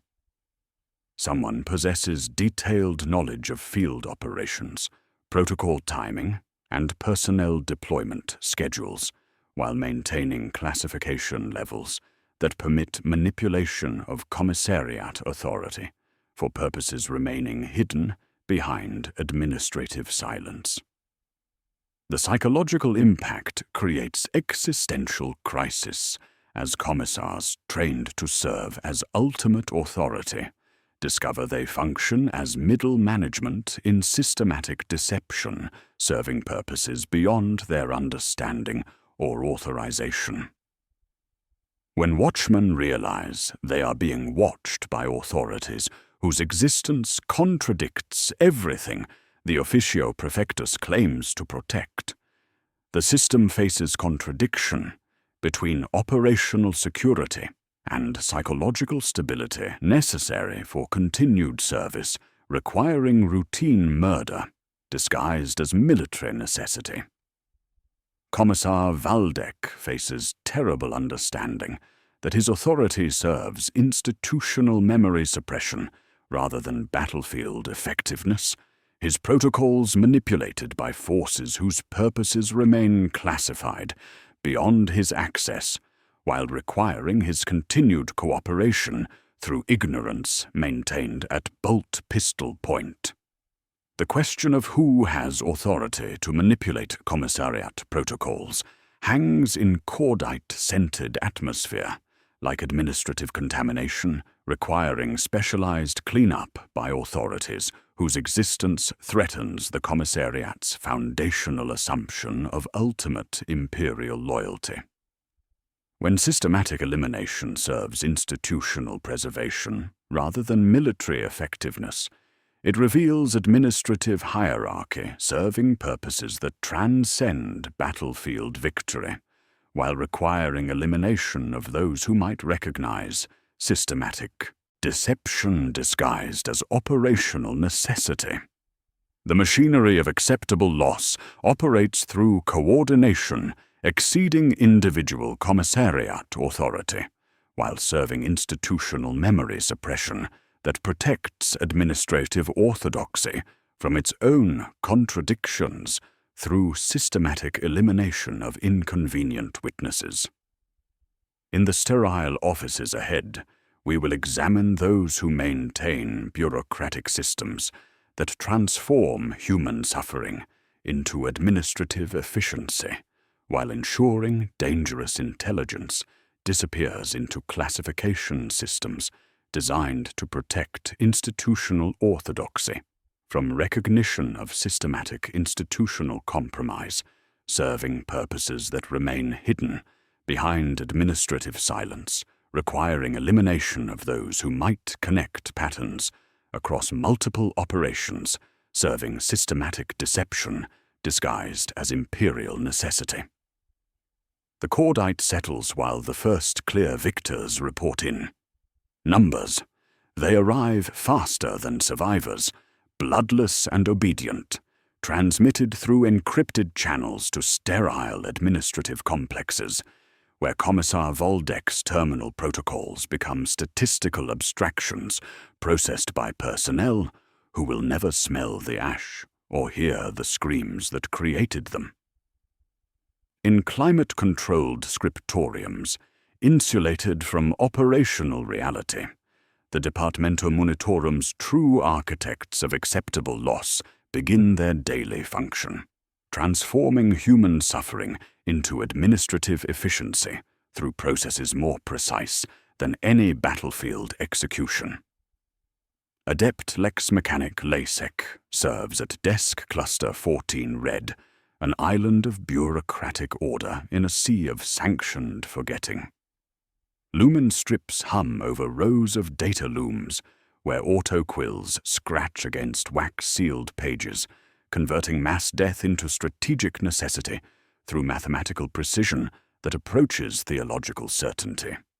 His augmetic fingers translate casualty reports from Malabolga's primary gate into statistical abstractions, with mechanical efficiency designed to eliminate emotional interference with administrative processing requirements.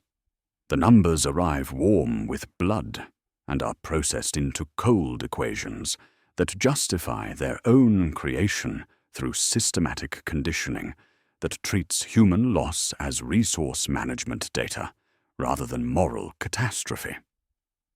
The sterile offices create psychological conditions optimized for statistical processing rather than human empathy.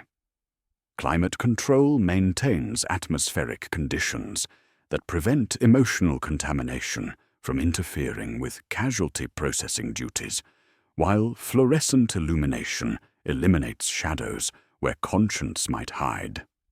Acoustic dampening ensures the only sounds are servo skull humming and the whisper of pages turning in ledgers that balance human consumption against operational objectives, with precision exceeding any battlefield calculation.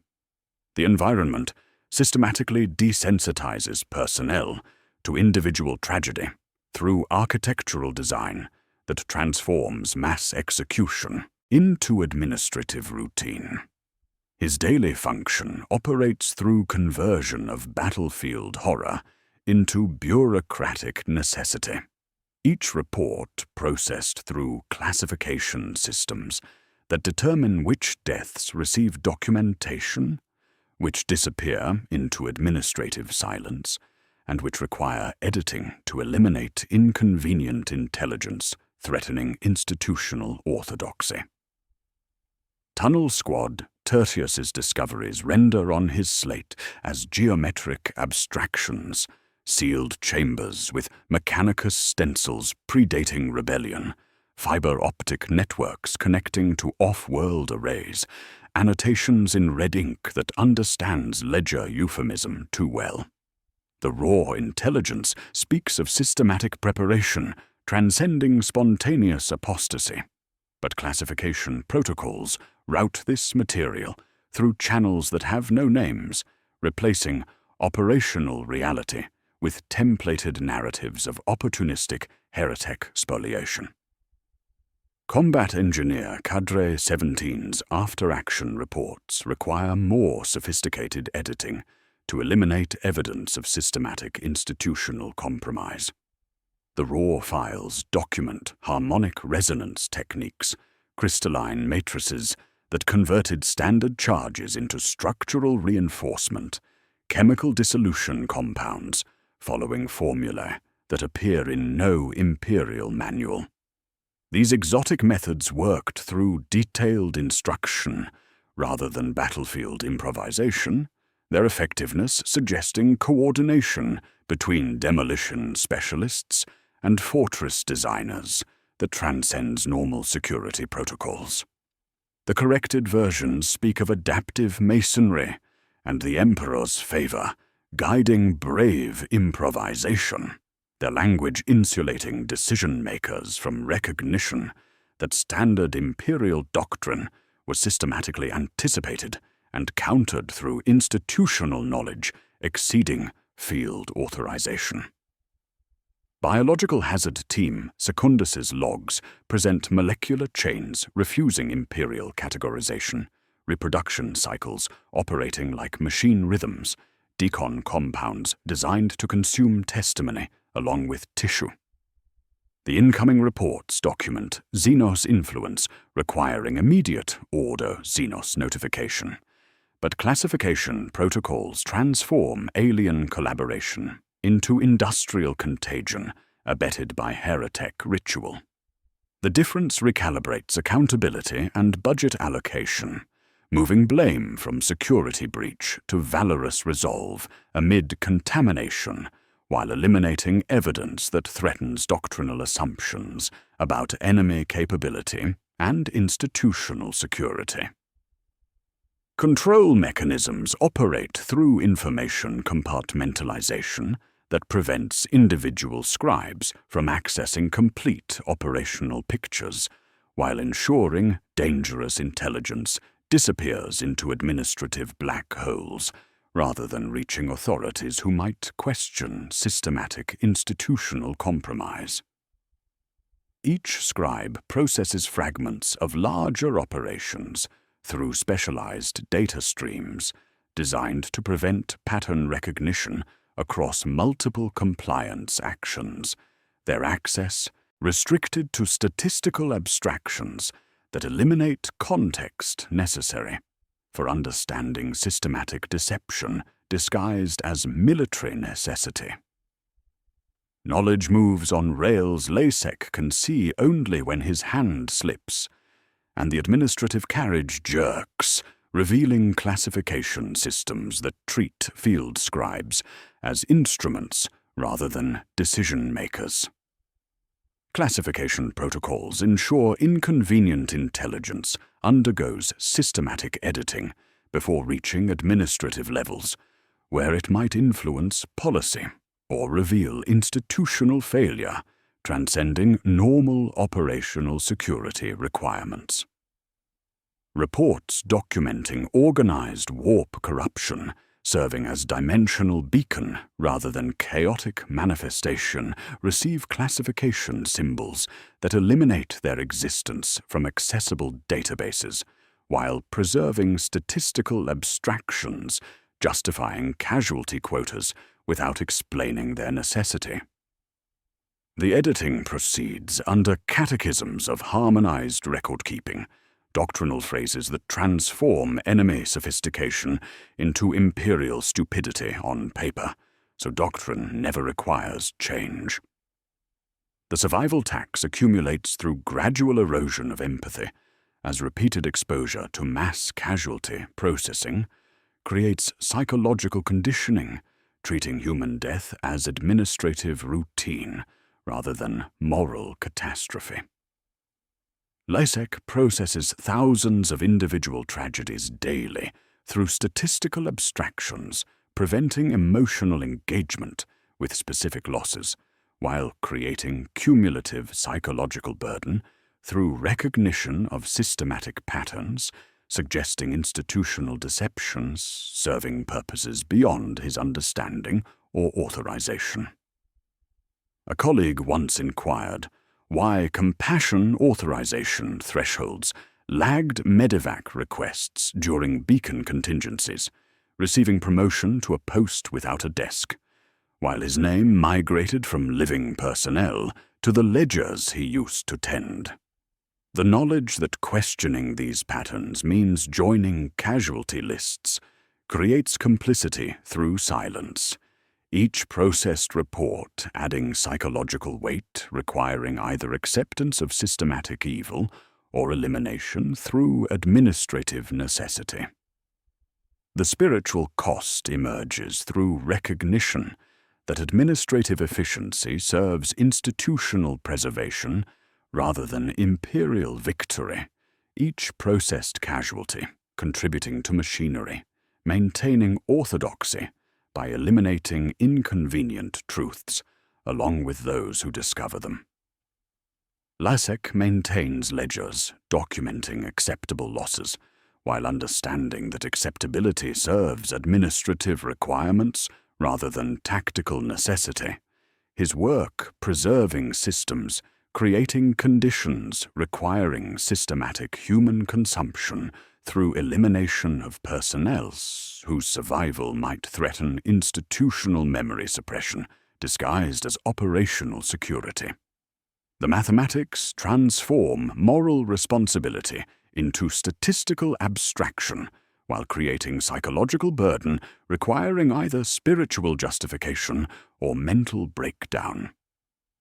The twist deepens through pattern analysis, revealing that Malabolge's intelligence was suppressed not to protect operational security, but to protect administrative systems that created conditions requiring rebellion to maintain institutional efficiency through systematic enemy creation.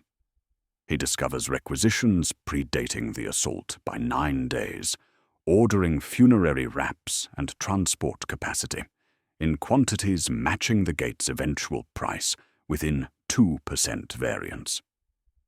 The Crimson Ledger Protocol reveals itself not as theological proposition about acceptable loss under the Emperor's design, but as a counting tool, ensuring wars consume exactly what budgets anticipate.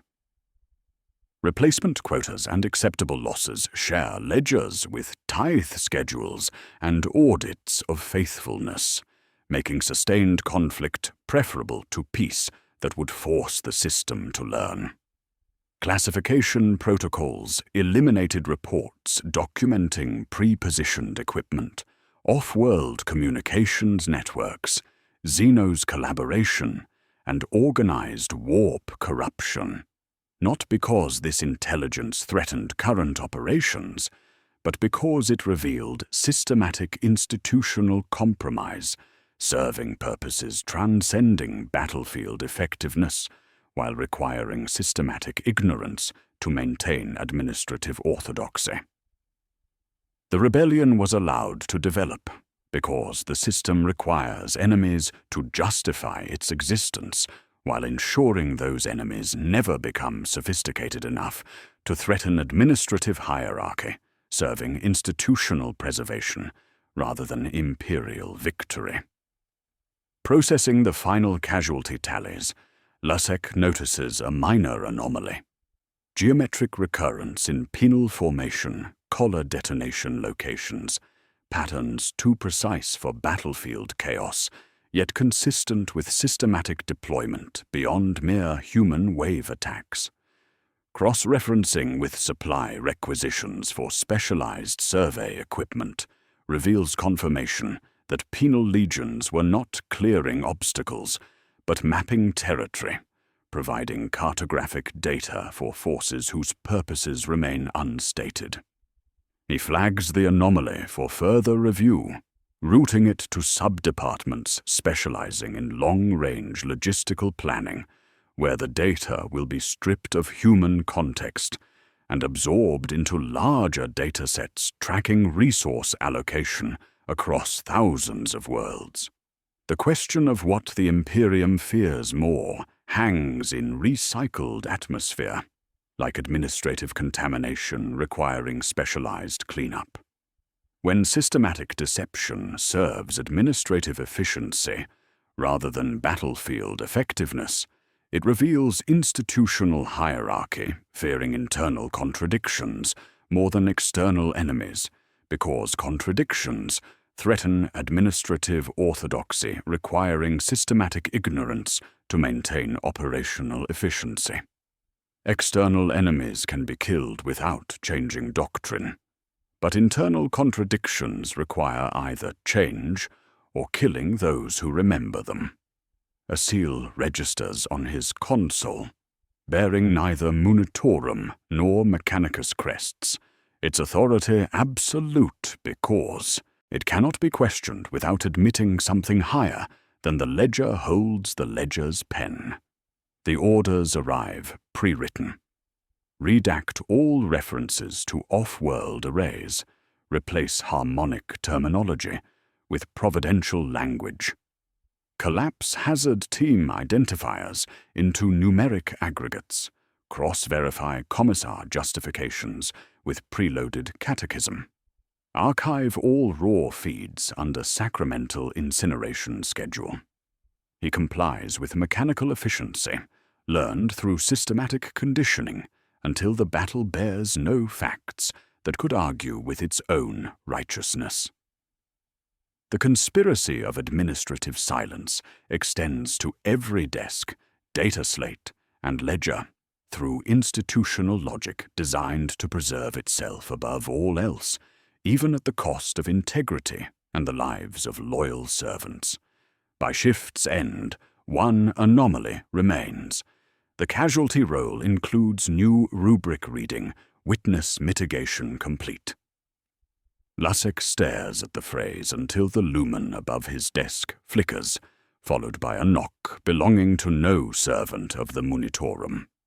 The door opens without sound, as men whose uniforms are designed to be described inaccurately step into the light, their leader placing an innocuous rosette on his desk, like a coin for a ferryman, while his eyes never find a place to rest. In the shadows ahead, we will examine those whose authority transcends even administrative hierarchy, the ultimate arbiters who decide what truths are too dangerous for the Imperium to acknowledge about itself. The ledgers close according to predetermined schedules, while new columns wait to be filled with statistical abstractions that justify their own creation through mathematical precision, serving purposes that remain classified beyond any security clearance accessible to those who serve the machinery of acceptable loss. The rosette settles onto Adept Lex Mechanic Lasex processing station with the weight of absolute authority, its surface catching fluorescent light like a predator's eye, while transforming sterile administrative space into something approaching a confessional. Inquisitor Vex enters without announcement, because announcement would acknowledge hierarchy she transcends, her presence converting routine data processing into the final phase of institutional memory suppression that began with the first casualties at Malebolge's primary gate. The Ordo Hereticus operates where commissariat authority ends and administrative silence begins, their daily function serving as the Imperium's ultimate firewall against inconvenient truth. Her daily function transforms information containment into sacred duty through protocols designed to identify and eliminate threats to Imperial orthodoxy that include inconvenient truths discovered by the Imperium's own forces during compliance operations, revealing systematic institutional compromise. The Malebolge compliance generated intelligence documenting pre-positioned rebellion infrastructure, off-world communication networks, Xenos bioweapon, collaboration, and organized warp corruption, serving as dimensional beacon rather than chaotic manifestation. This evidence threatens Imperial doctrine by revealing enemy sophistication exceeding official assessments, while suggesting coordination between chaos, xenos, and heretical forces that contradict its fundamental assumptions, requiring systematic elimination rather than strategic analysis. Control mechanisms operate through unlimited authority that transcends normal imperial hierarchy while providing access to all imperial records, and the power to declare entire regiments never existed through administrative processes that eliminate inconvenient history along with its witnesses. Inquisitor Vex carries authorization sealed under classifications that exist in no accessible database, her rosette opening every vault while closing every avenue of appeal or oversight. She reviews LASEX anomaly reports with access privileges exceeding Munitorum security levels, her authority permitting real-time editing of casualty reports, supply requisitions, and operational summaries to eliminate evidence of systematic institutional compromise, serving orthodoxy preservation rather than strategic improvement. The systematic elimination of witnesses operates through administrative processes that transform loyal service into security risk when personnel develop dangerous knowledge threatening institutional orthodoxy through competent performance of assigned duties. Tunnel Squad Tertius discovered sealed chambers containing pre-positioned equipment and off-world communication arrays, requiring their elimination through structural collapse disguised as operational casualty. Combat Engineer Cadre 17 learned exotic demolition techniques, suggesting institutional compromise, necessitating their consumption through equipment failure calculated to occur during withdrawal phases. Biological hazard Team Secundus detected Xenos collaboration requiring terminal containment disguised as decontamination protocol, while sanctioned Psyker Quintus recognized organized warp corruption following the same 52-second pulse that had echoed through every aspect of Malebulge's systematic preparation. The survival tax accumulates through isolation of absolute power that prevents normal human relationships, while creating psychological burden through recognition that institutional preservation requires systematic elimination of loyal personnel whose competence threatens administrative orthodoxy. Inquisitor Vex operates without peers, because peer relationships might create emotional interference with elimination duties requiring routine termination of Imperial servants whose discoveries contradict official doctrine. Constant paranoia develops through hunting threats everywhere, while understanding that the greatest threats emerge from institutional competence rather than enemy action, creating psychological stress that transforms systematic deception into sacred duty serving, purposes that transcend individual understanding or authorization.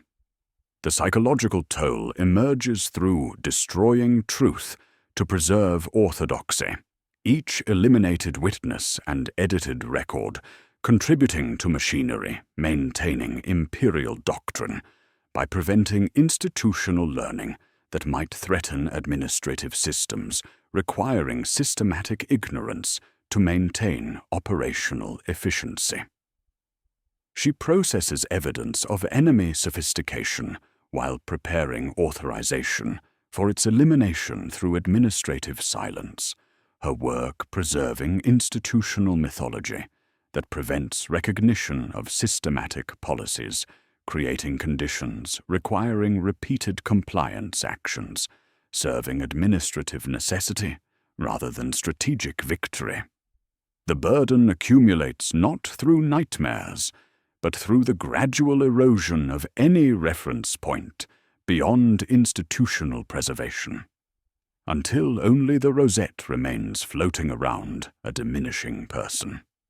The spiritual cost transcends individual conscience through recognition that serving the Imperium requires concealing its failures even from itself, creating theological paradox where loyalty demands systematic betrayal of truth while preserving institutional orthodoxy that treats competence as heresy when it reveals systematic deception.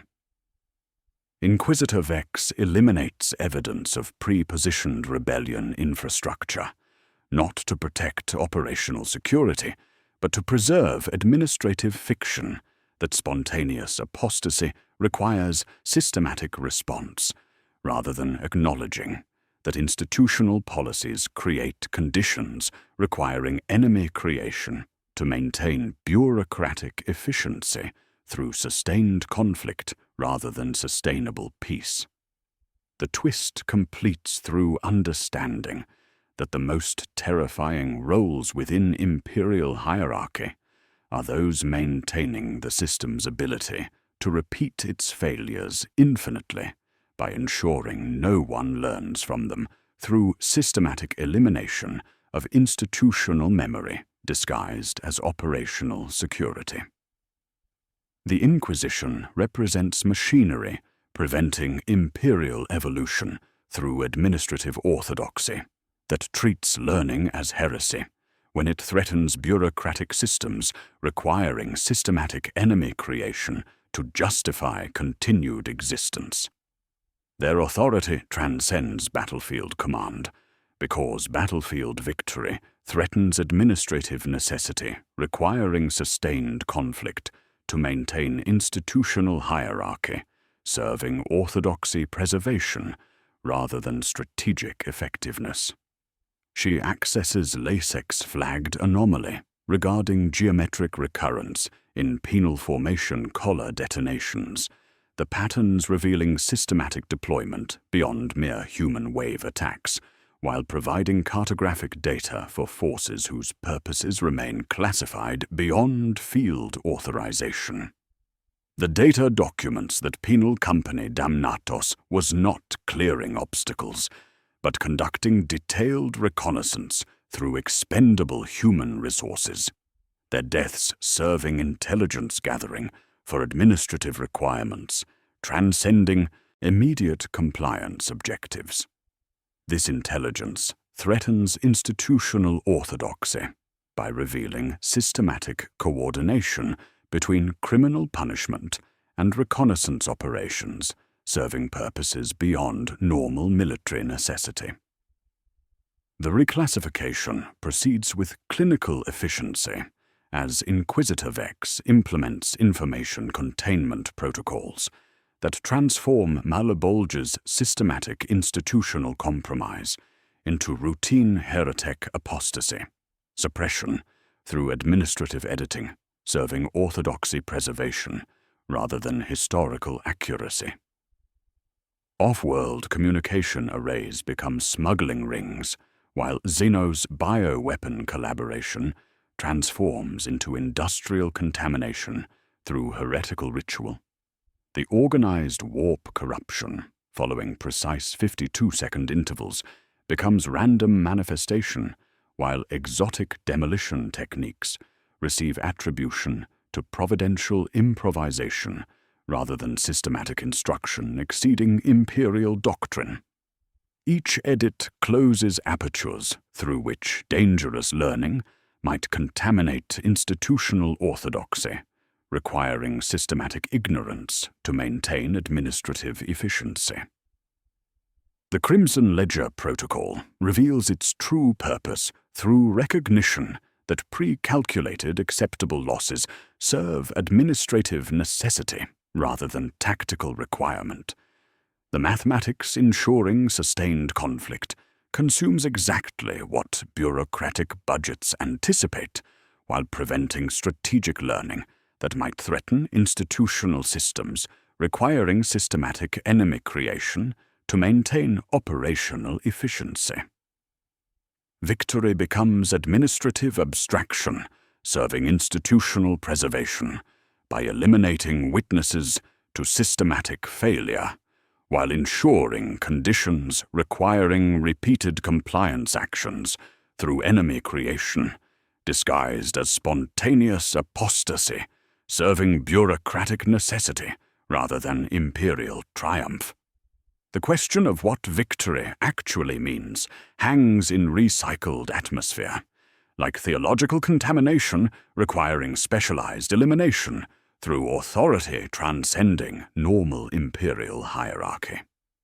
When the system cannot learn from its failures, because learning threatens institutional orthodoxy, victory serves continuity rather than achievement, ensuring gates continue falling according to predetermined schedules, while ledgers balance human consumption against administrative objectives with mathematical precision, serving institutional preservation rather than strategic success. If those who watch the watchers control all records of being watched while serving institutional orthodoxy rather than imperial effectiveness, oversight becomes indistinguishable from appetite for systematic deception disguised as sacred duty. Lasek receives final processing instructions as his anomaly reports undergo systematic editing that eliminates geometric patterns, pre-positioned equipment references, and coordination evidence, while preserving statistical abstractions justifying casualty quotas without explaining their systematic necessity. His work disappears into classification levels that exist beyond accessible databases, while his existence transforms from administrative asset into security risk requiring terminal resolution disguised as operational necessity. The Witness Mitigation Protocol completes another cycle, as dangerous knowledge dies with its discoverer, ensuring institutional memory suppression continues operating with precision, serving orthodoxy preservation through systematic elimination of inconvenient intelligence threatening administrative efficiency. The rosette disappears into shadow as authority transcending normal hierarchy completes its work, ensuring dangerous truths die with their discoverers, while the machinery of acceptable loss continues operating according to schedules, serving institutional preservation through systematic ignorance disguised as sacred duty. In the spaces ahead, we will examine those who carry institutional memory despite systematic suppression, the survivors whose existence threatens administrative orthodoxy through recognition of patterns transcending individual operations, while serving systematic deception requiring their consumption to maintain the eternal cycle of acceptable loss, serving institutional preservation rather than imperial victory. The shadows swallow Inquisitor Vex's rosette, while the true cost of institutional memory suppression reveals itself through those who refuse to die on schedule. In Medical Processing Bay Tertius, where casualties receive triage according to predetermined quotas, Sergeant Major Corrin undergoes routine veteran assessment, while his augmetic leg bears campaign honors from operations that officially never occurred. His medical file documents treatments for conditions caused by exposure to weapons that exist in no imperial database, creating administrative paradox where his survival threatens institutional orthodoxy through accumulated knowledge transcending individual deployments, spanning 17 compliance actions across 4 decades of loyal service. His daily function transforms institutional memory into security risk through competent performance that permits pattern recognition across multiple operations, revealing systematic deception disguised as operational necessity. Veterans who survive beyond statistical projections develop dangerous perspective through repeated exposure to identical scenarios disguised as unique crises, their accumulated experience creating existential threat to administrative orthodoxy that treats learning as heresy when it reveals systematic institutional compromise serving bureaucratic efficiency rather than strategic effectiveness. The 52-second pulse that echoed through Mulbulge's machinery continues in Corrin's augmetic servos, a rhythm he first heard on Vaxhala Prime, where tunnel rats discovered sealed chambers, then Mordian 7, where combat engineers required exotic techniques, then Cadia Tertius, where sanctioned psychers detected organized warp corruption following precise timing intervals that matched industrial rhythms rather than chaotic manifestation. Control mechanisms operate through rotation protocols designed to prevent unit cohesion while eliminating personnel whose survival permits dangerous expertise, accumulation, threatening institutional memory suppression disguised as operational security. Veterans rotate between assignments that prevent relationship formations while ensuring accumulated knowledge remains compartmentalized across individuals who cannot communicate patterns transcending specific operations without violating security classifications requiring their elimination through administrative necessity.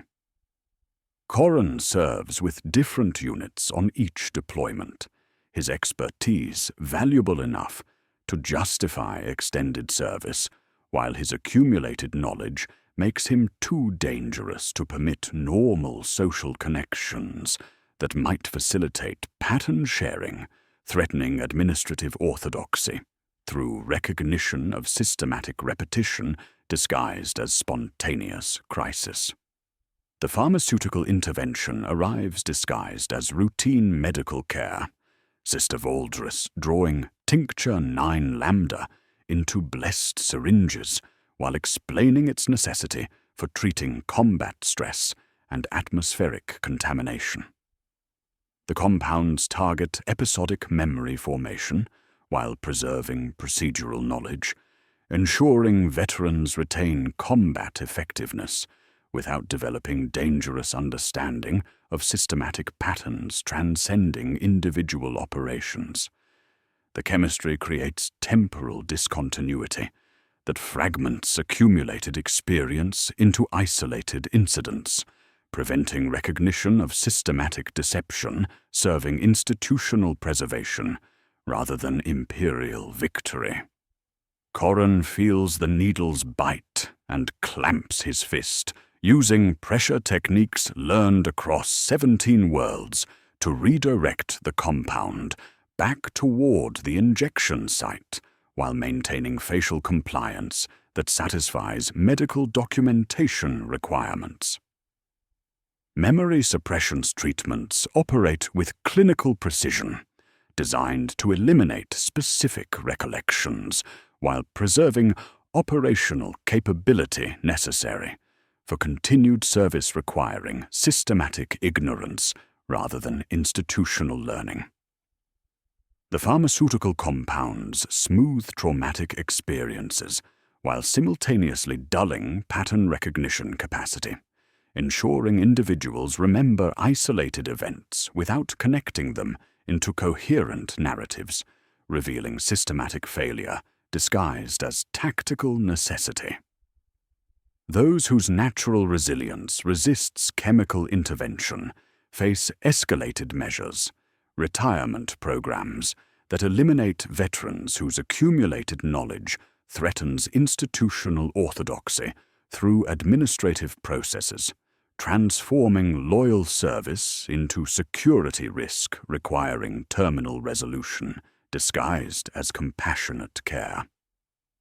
The survival tax accumulates through burden of remembering, what the system requires him to forget, while understanding that survival itself makes him security risk requiring elimination through administrative necessity disguised as operational requirement.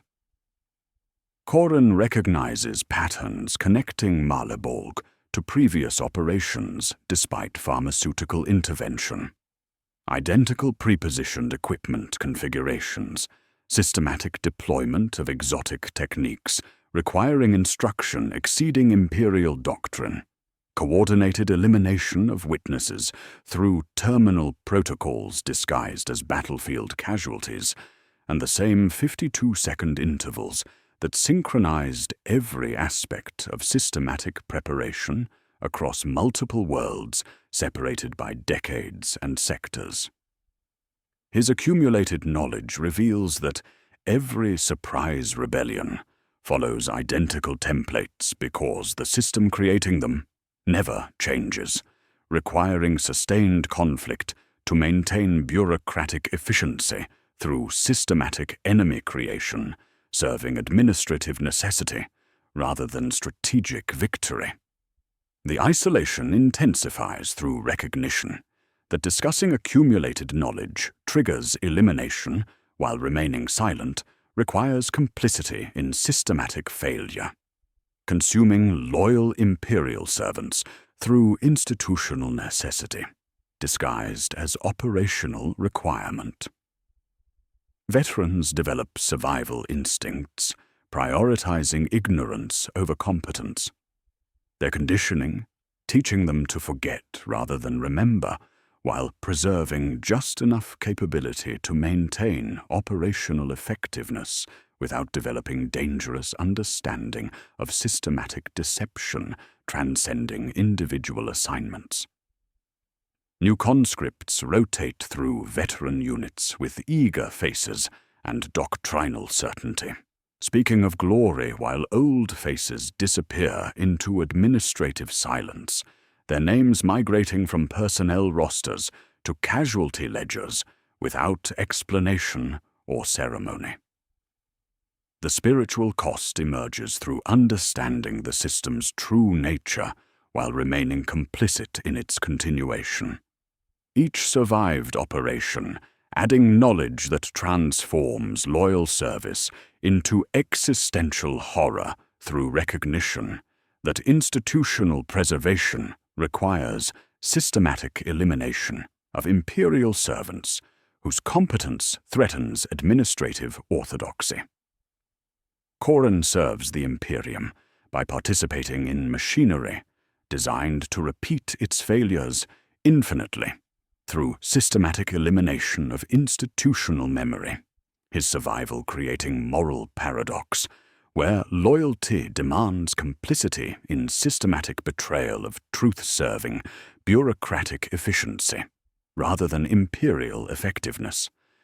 The weight accumulates not through guilt, but through recognition that the system he serves creates conditions requiring its own continuation through sustained conflict rather than sustainable victory.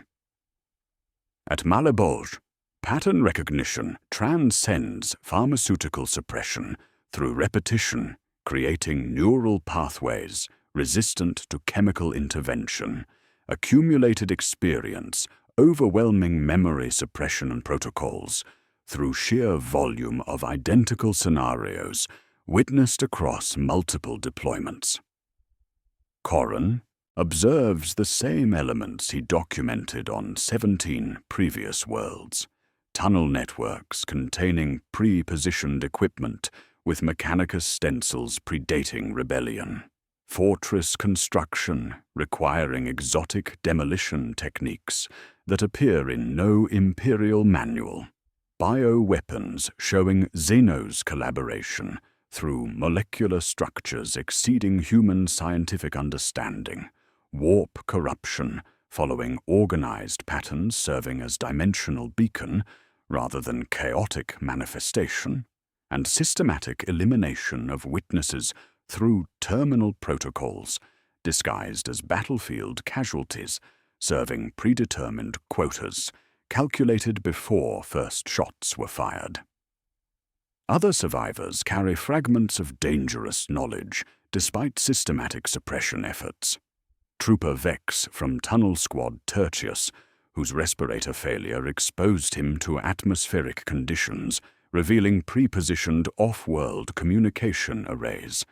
Sergeant Corvin from Combat Engineer Cadre 17, whose exotic demolition work proved that standard Imperial doctrine was systematically anticipated and countered through institutional knowledge exceeding field authorization.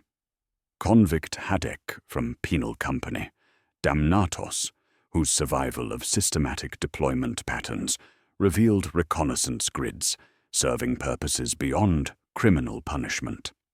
Each survivor represents institutional failure through competent performance that accumulated dangerous knowledge, threatening administrative orthodoxy, requiring their elimination through systematic processes disguised as medical care.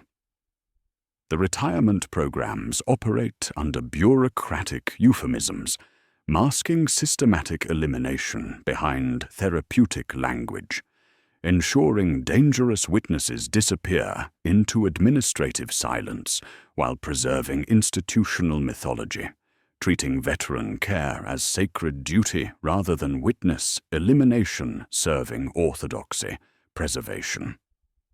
Veterans approaching retirement receive medical evaluations discovering previously undiagnosed conditions requiring immediate treatment in facilities existing in no accessible database, while their service records undergo systematic editing, eliminating evidence of their existence, along with inconvenient intelligence they accumulated through competent performance.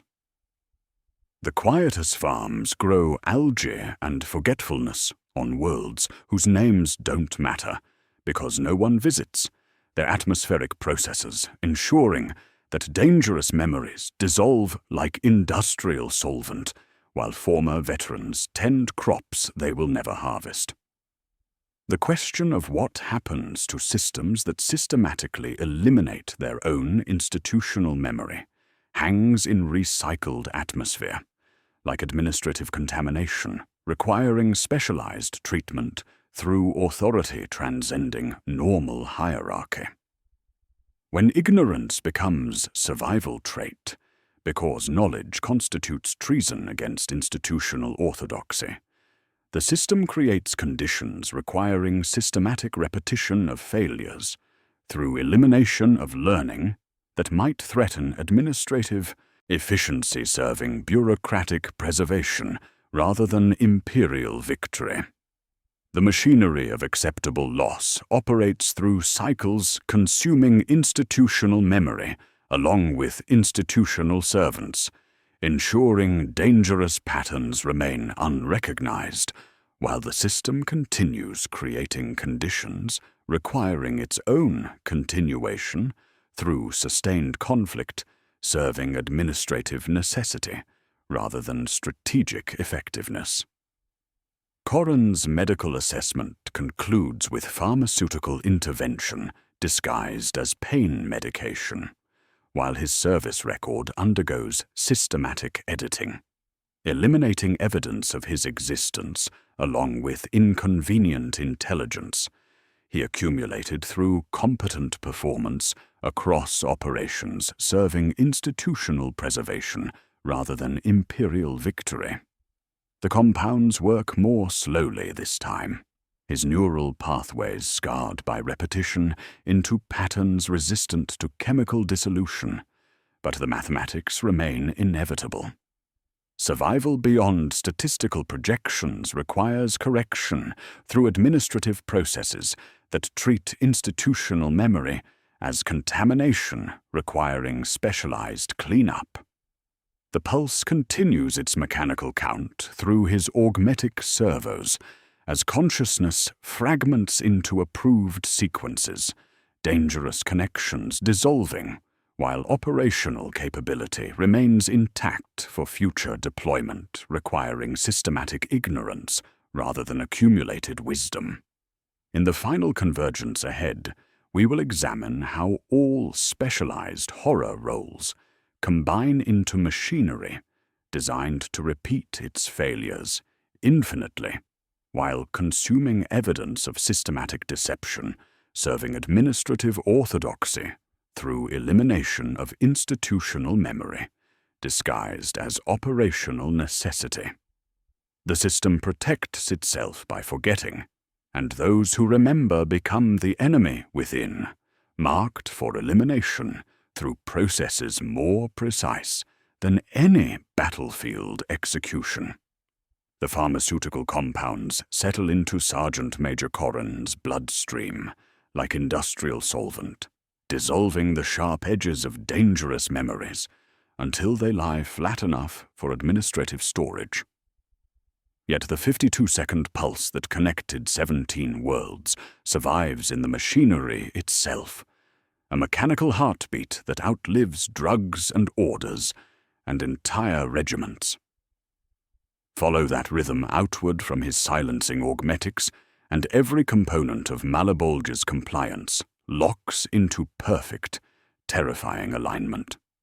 The specialized roles we have examined do not serve different masters or fight separate wars. They describe a single machine that protects itself by repeating its failures infinitely, while consuming anyone who might notice the pattern. In the tunnels, Trooper Vex broke into sealed vaults built before any alarm was ever sounded, found pallets wrapped for the day rebellion would need them, and traced cables that ran not across a hive, but out to the void itself. The moment he realized the dates stenciled on those crates made liars of every proclamation, his purpose changed. He was no longer a sapper, but a contradiction with legs, and the blast he set would bury more than corridor stone. At the fortress walls, Sergeant Corvin watched mathematics refuse to answer imperial assumptions, tuned charges to frequencies no catechism had blessed, and understood too late that someone had trained him in methods his own manuals denied. When the familiar delay crept into the deet chord, it felt less like chance and more like schedule. Something timed to catch him just as he cleared the corner. Behind the breach, Specialist Vega lifted protective covers and saw proteins turning like flywheels, replication tempos that matched the factory's metronome rather than any natural cycle. The air filled with engineered life that learned as fast as reports could be filed, cellular arrangements following mechanical precision rather than organic chaos. The moment the word alien formed in her mouth, the vents opened with artificial rain, and the cleanse consumed its own instruments. Farther in, Psyker Quintus stepped into corridors that groaned with ritual disguised as industry, felt the current that was not weapon, but lighthouse, and recognized organized patterns serving as coordinated beacon rather than chaotic manifestation. That recognition lasted exactly as long as it took a bolt round with the correct litany to erase both him and the shape of the thought. Across open ground, explosive collars blinked like wet stars as convicts ran lines that only looked like panic until you laid the grid over them and saw the systematic gaps being filled. They were not clearing obstacles, but answering questions, their deaths providing cartographic data for forces whose purposes remained classified beyond field authorization. The blast that reached the last survivors proved how tidy a ledger can be when the numbers must add up for reasons no one downrange will ever read. Nearby, Commissar Valdek recited what mercy means when mercy is measured, signed his name over deaths that arrived pre-justified, and told himself he preserved the living while understanding in some wordless place that he preserved the story above all. In climate-controlled scriptoriums, adept lex mechanic Lasek proved more efficient than any gun. He turned reports into ratios, adjusted narratives until exotic techniques looked like providential improvisation, and routed anomalies to places where they would be renamed until they meant nothing dangerous. When Inquisitor Vex's rosette arrived, even narrative became combustion. The record burned with the witness, and what remained was doctrine, pure and uncontaminated by inconvenient truth. The Crimson Ledger Protocol sat beneath all of it, pretending to predict while actually instructing. Its red columns did not anticipate loss, but apportioned silence, calculating which specialized roles must terminate at specific coordinates, so dangerous knowledge died with its discoverers. This many psychers gone by dawn, this many tunnelers unaccounted for, this number of engineers inside the radius when the wall comes down. It balanced the account not of a battle, but of institutional memory, ensuring that if an observation endangered orthodoxy, a corresponding erasure appeared as a line item. War produces messy realities, but the administrative totals never are. This answers the fundamental question that haunted every operation: why Imperial countermeasures were so thoroughly anticipated.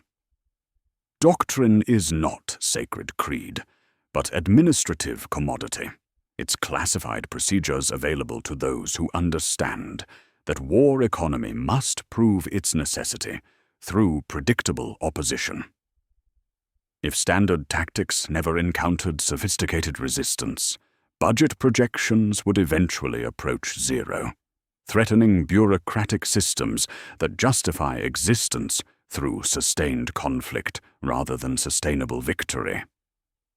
Better to face enemies whose defenses know Imperial charges, whose atmospheres defeat Imperial filters, whose rituals counter Imperial exorcisms, validating both requisitions and institutional necessity through systematic preparation disguised as spontaneous apostasy.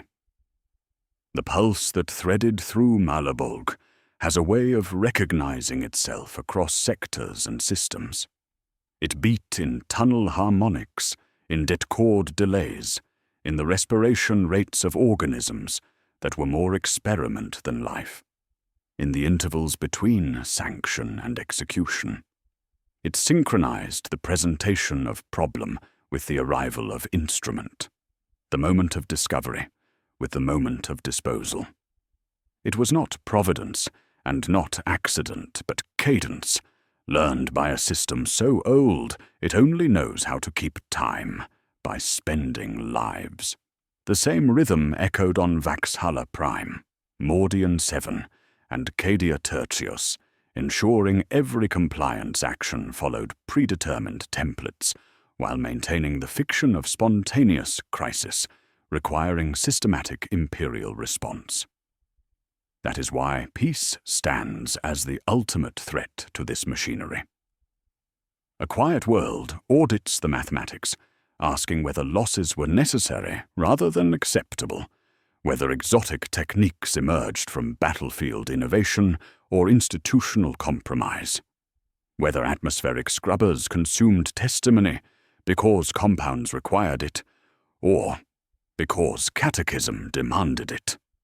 Peace demands learning, and learning means change, and change strikes at hierarchies built to interpret every outcome as confirmation of their necessity. So the machine keeps itself safe by requiring enemies, finding it more stable to fight rebellions that know the Imperial playbook than confront years without requisitions to justify. When an institution cannot learn without threatening what holds it together, victory becomes a kind of bookkeeping. Gates fall on predetermined schedules, while ledgers balance human consumption against bureaucratic objectives with mathematical precision that transcends tactical effectiveness and approaches theological certainty. Each successful breach confirms that acceptable loss quotas were achieved through systematic elimination of witnesses whose survival might threaten institutional orthodoxy, requiring sustained ignorance to maintain the eternal cycle. Back at Desk Cluster 14. Red, a young adept, assumes processing duties, his predecessor having undergone administrative retirement that eliminated dangerous knowledge accumulated through competent performance. The replacement opens fresh ledgers with familiar red columns waiting to be filled with acceptable losses calculated before first shots are fired. Supply requisitions arrive predating deployment by standard intervals, ordering funerary wraps and transport capacity, in quantities matching predetermined quotas with precision that transcends forecasting and approaches predestination. Though he has never set foot on Melabulge, his fingers already know the tempo as the lumen above ticks once with the power cycle. He processes initial casualty reports while receiving instruction in classification protocols that transform systematic institutional compromise into routine heretical suppression through administrative editing.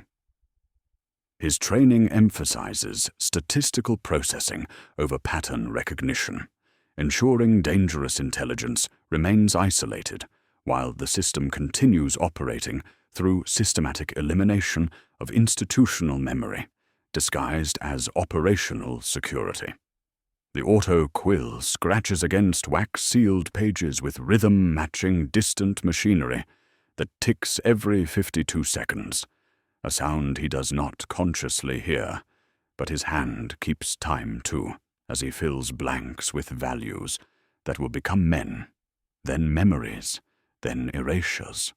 The pulse begins again across sectors, where new tunnel rats will discover sealed chambers, combat engineers will require exotic techniques, hazard teams will detect alien collaboration, psychers will sense organized corruption, commissars will eliminate witnesses, scribes will edit records, inquisitors will burn truth, and survivors will remember what must be forgotten until pharmaceutical intervention completes another cycle.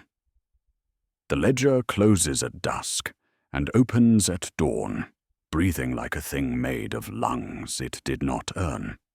The eternal machine protects itself by forgetting as it goes, polishing erasure into liturgy, making necessity from what used to be choice.